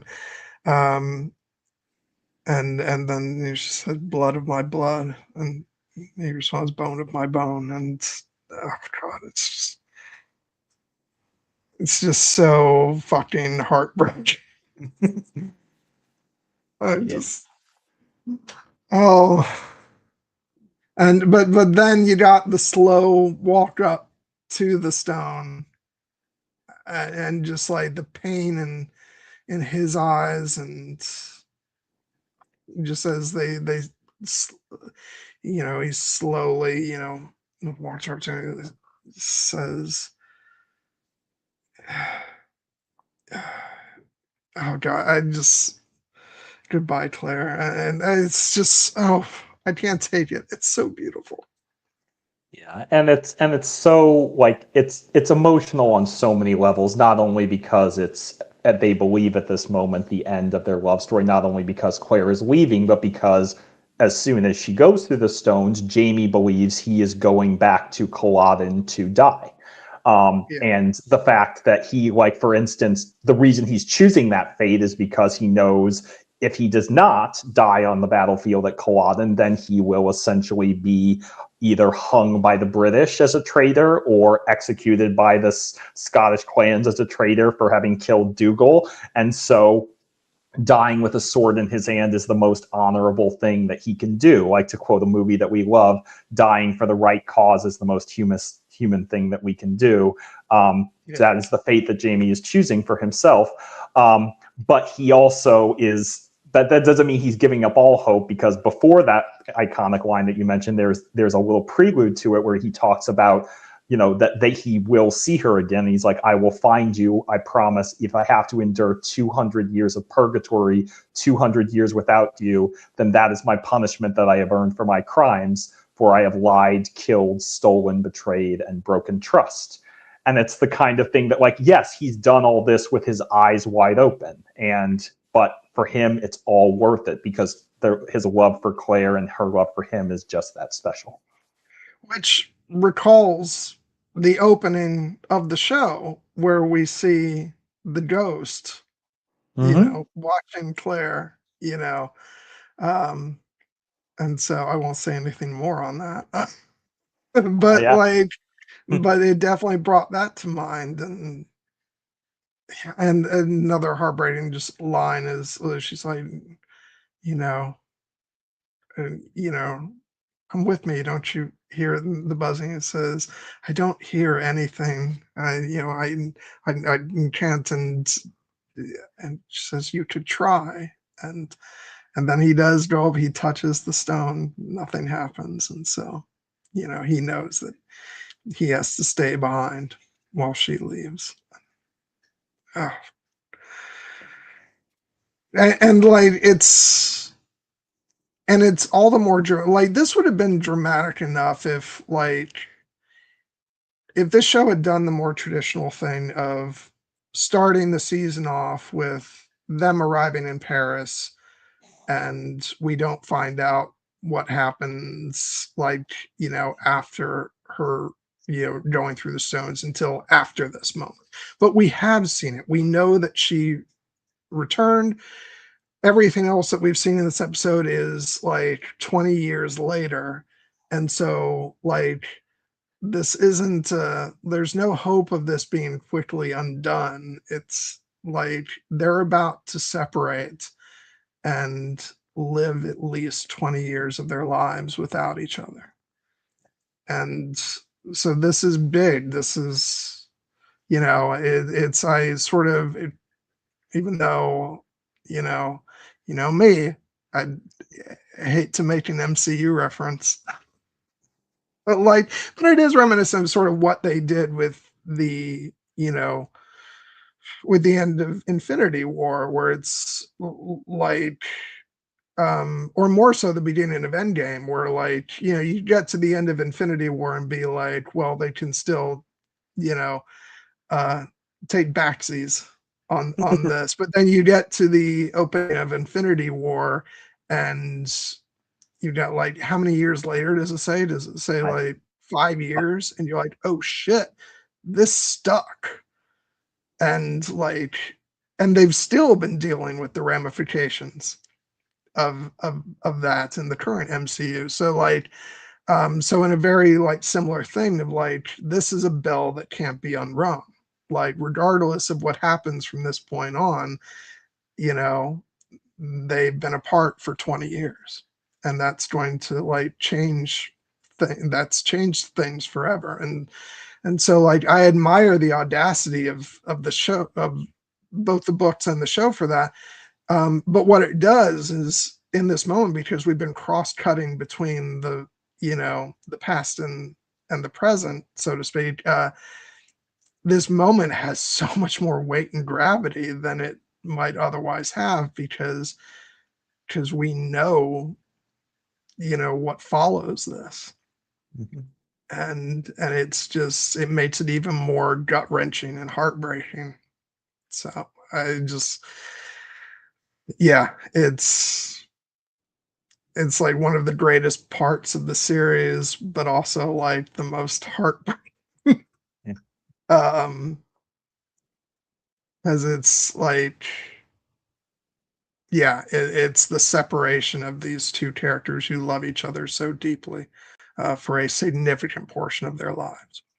Yeah. And it's one of those things where I think that even if this is not the way it was in the books, which again, neither you or I have read, like I think it was incredibly smart adaptation choice for them to do it this way for the television show, both because it gives us that sense of that essentially that shadow hanging over the entire season that creates drama and gives everything more emotional weight, but also just the symmetry of it, because this season starts with Claire looking up at the stones of Craignadoon in utter despair because she feels that she has lost Jamie, the love of her life, to not only their life together, but she believes to death.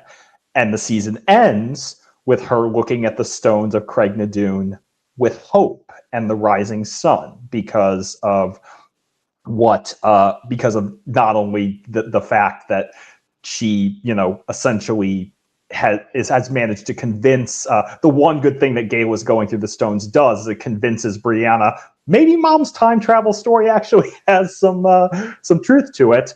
But also then this is when Roger reveals the crucial piece of information that he learned from Frank and Reverend Wayfield's correspondence that he discovered, which is, it turns out Jamie actually did not die at Culloden, or did he? Because the wording to me is very interesting, where he tells her that Jamie survived, and Claire's words are, "He didn't die at Culloden," and Roger says he was meant to die, but he didn't.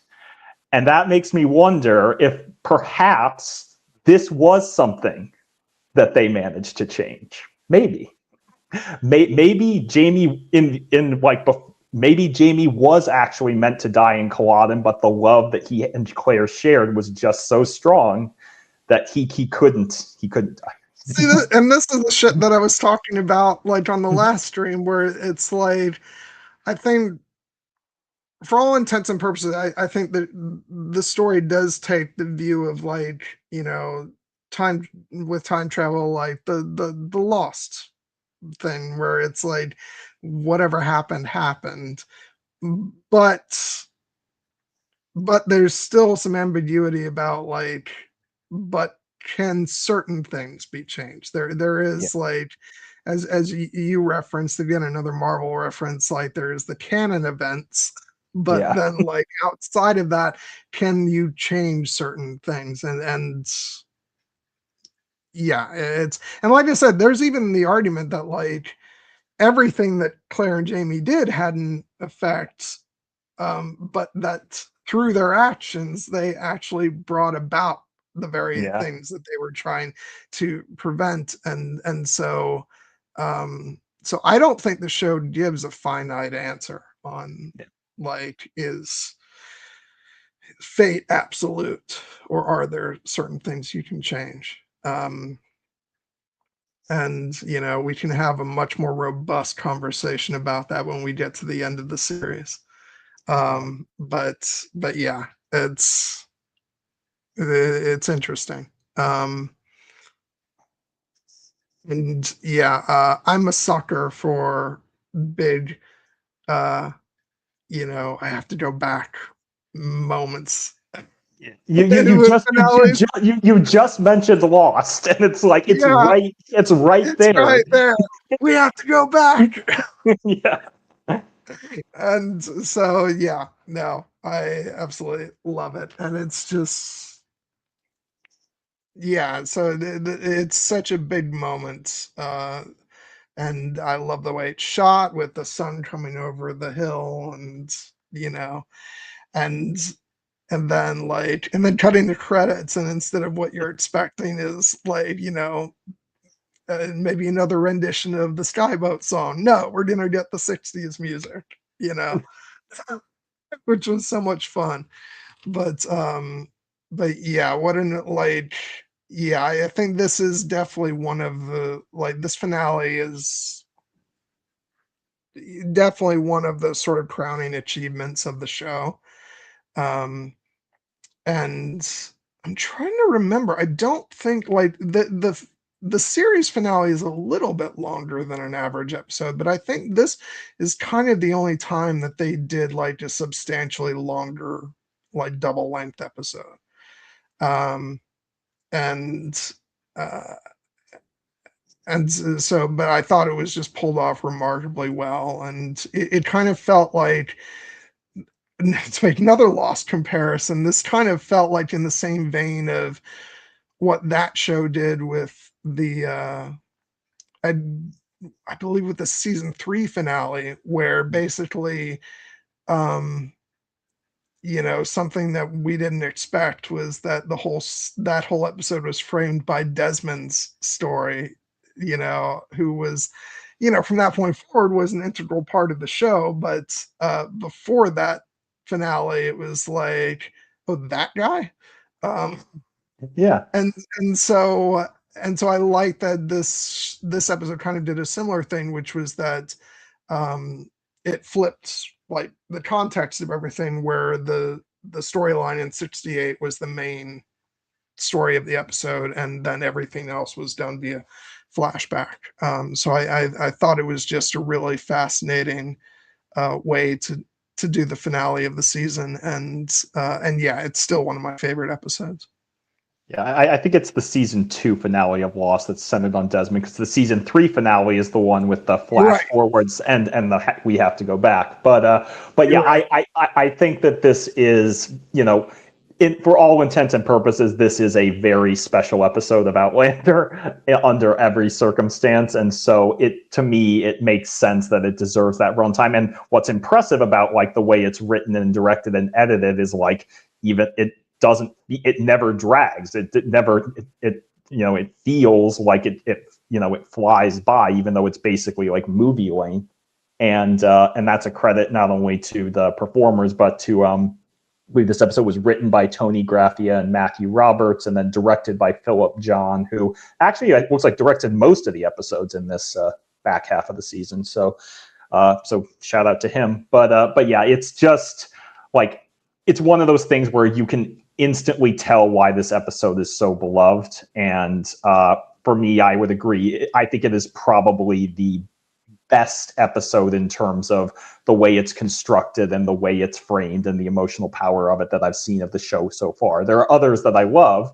Like I mentioned, I love the opening episode of episode 1. I love the Devil's Mark from season 1 and the premiere of season 2 and the finale of season Faith in season 2, episode 7. But this is just an achievement in and of itself. Yeah. Also, shout out to the Garrison Commander, which also I think is one of the absolute highlights of the series.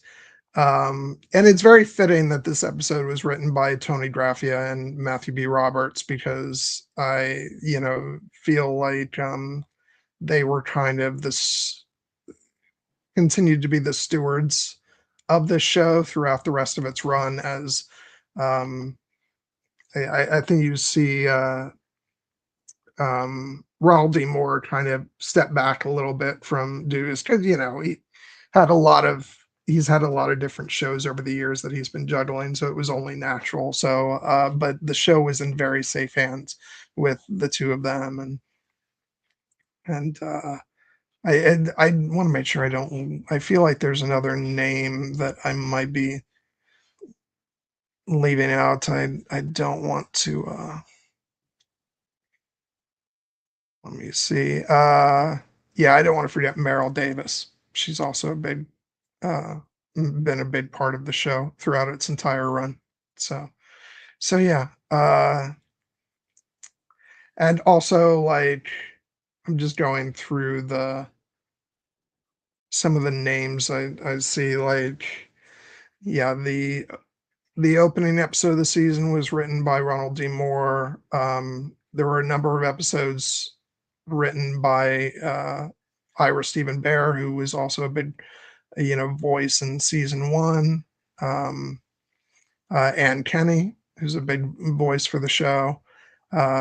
And as we discussed earlier, Diana Gabaldon wrote Vengeance is Mine.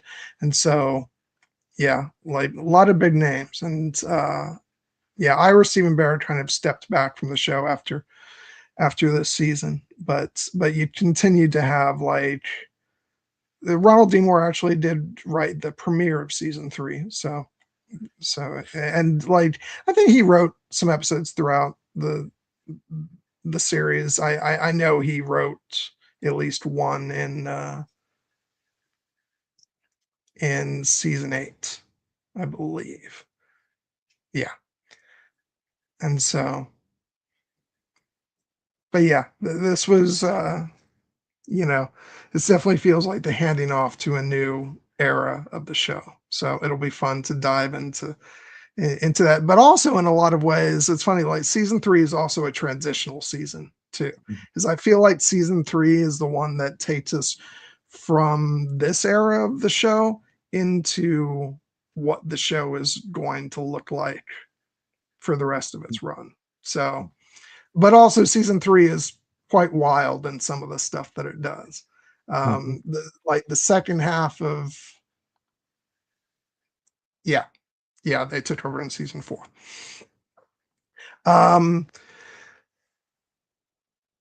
Yeah, it's when we get to the second half of season 3, might be some of the most, it might be the most wild and out there section of the show. We'll talk about that when we get there, but yeah. Yeah, so I don't know. That's, like, all I have to say. I do want to ask you, like, now what's your impression of season 2, like, as a whole, taking it in now that we finished it? I think it was excellent. I actually think that in many respects, I might even say it was stronger than season 1, even though season 1 was great. It is a little bit, as you said, the fact that it's split into 2 such distinct halves is interesting, because, as I said on the last stream, like, the first 7 episodes really almost feel like a season of television in and of itself, whereas this basically doesn't quite feel like at its own season. It does feel more like the back half of the season, because it does rely on everything that came before. but the finale just ties everything together in such a strong way that I think as a whole it feels very much of a piece. And as we've said many times, the fact that it basically clearly represents a closing of a chapter in this show and the promise of what's to come, where which is essentially Claire and Jamie trying to find their way back to one another. I don't know exactly how long they will be apart in terms of like episode time. I get the sense that the show's not going to want to keep them apart for too long, but I also hope that it's going to be essentially it should be hard, I don't think, like, for instance, I don't think this is going to episode because like I have to go back and then episode 1's going to open with her just like running up to the stones and she goes through and like, oh, we're back together. I think it's going to be a little harder than that. Yeah. Rest assured, though, like it'll reward you for your patience. But I do want to ask, like, outside of that kind of kickstarts what I was going to ask next is like, what are you expecting or hoping for in season 3? Well, so the first thing I'm hoping for is that we will actually get to see a little bit of the Battle of Culloden, and I know we will because I got spoiled from the the thumbnail on Netflix of the next episode being called "The Battle Joined," and I'm like, so we actually are going to get to see Culloden and probably the end of Blackjack Randall.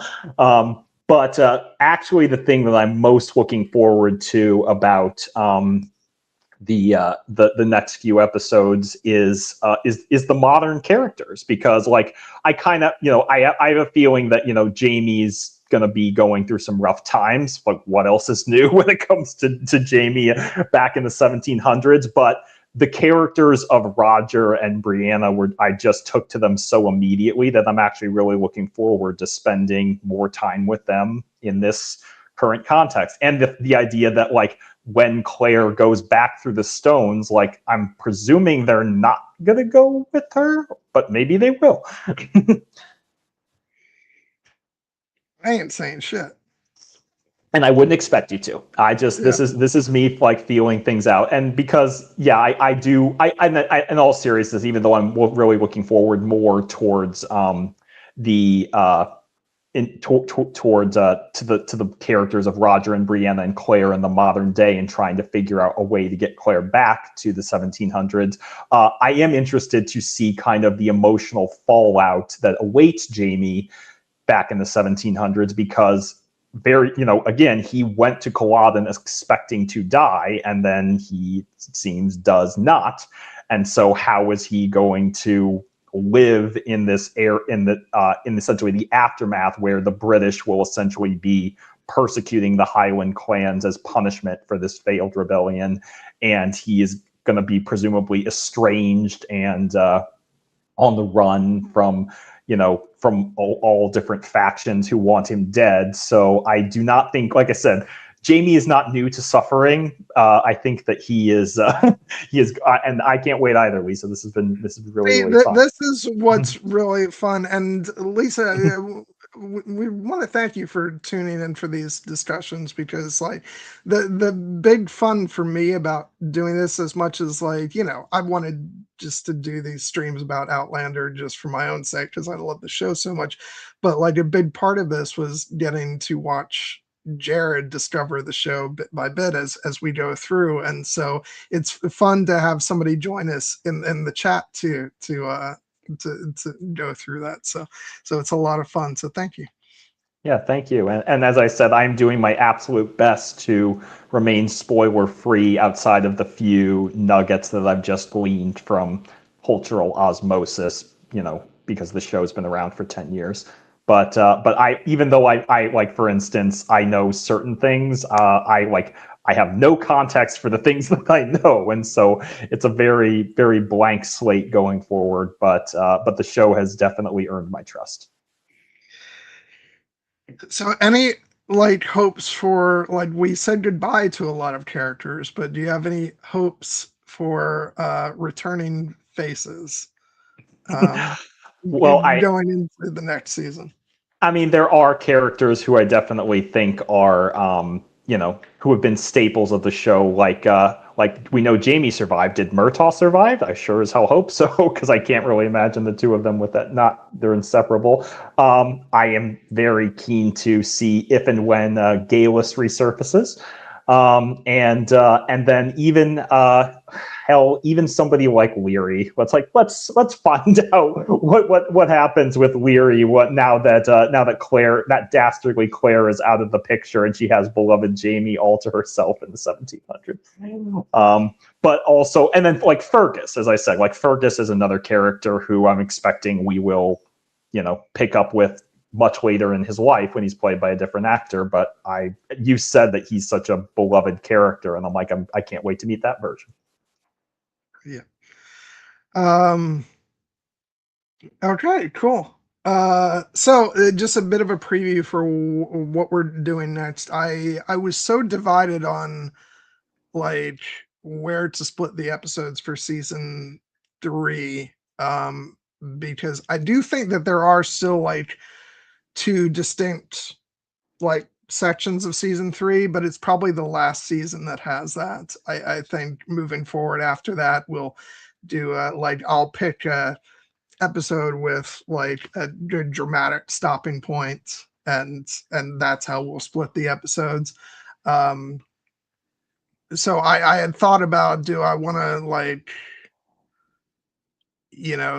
sort of do that for season 3 too, or do I just want to like, because it's done in a sort of similar fashion where like we have like the first 8 episodes are kind of like one section, and then the last 5 episodes are are another. So I think we will go with that for our next discussions.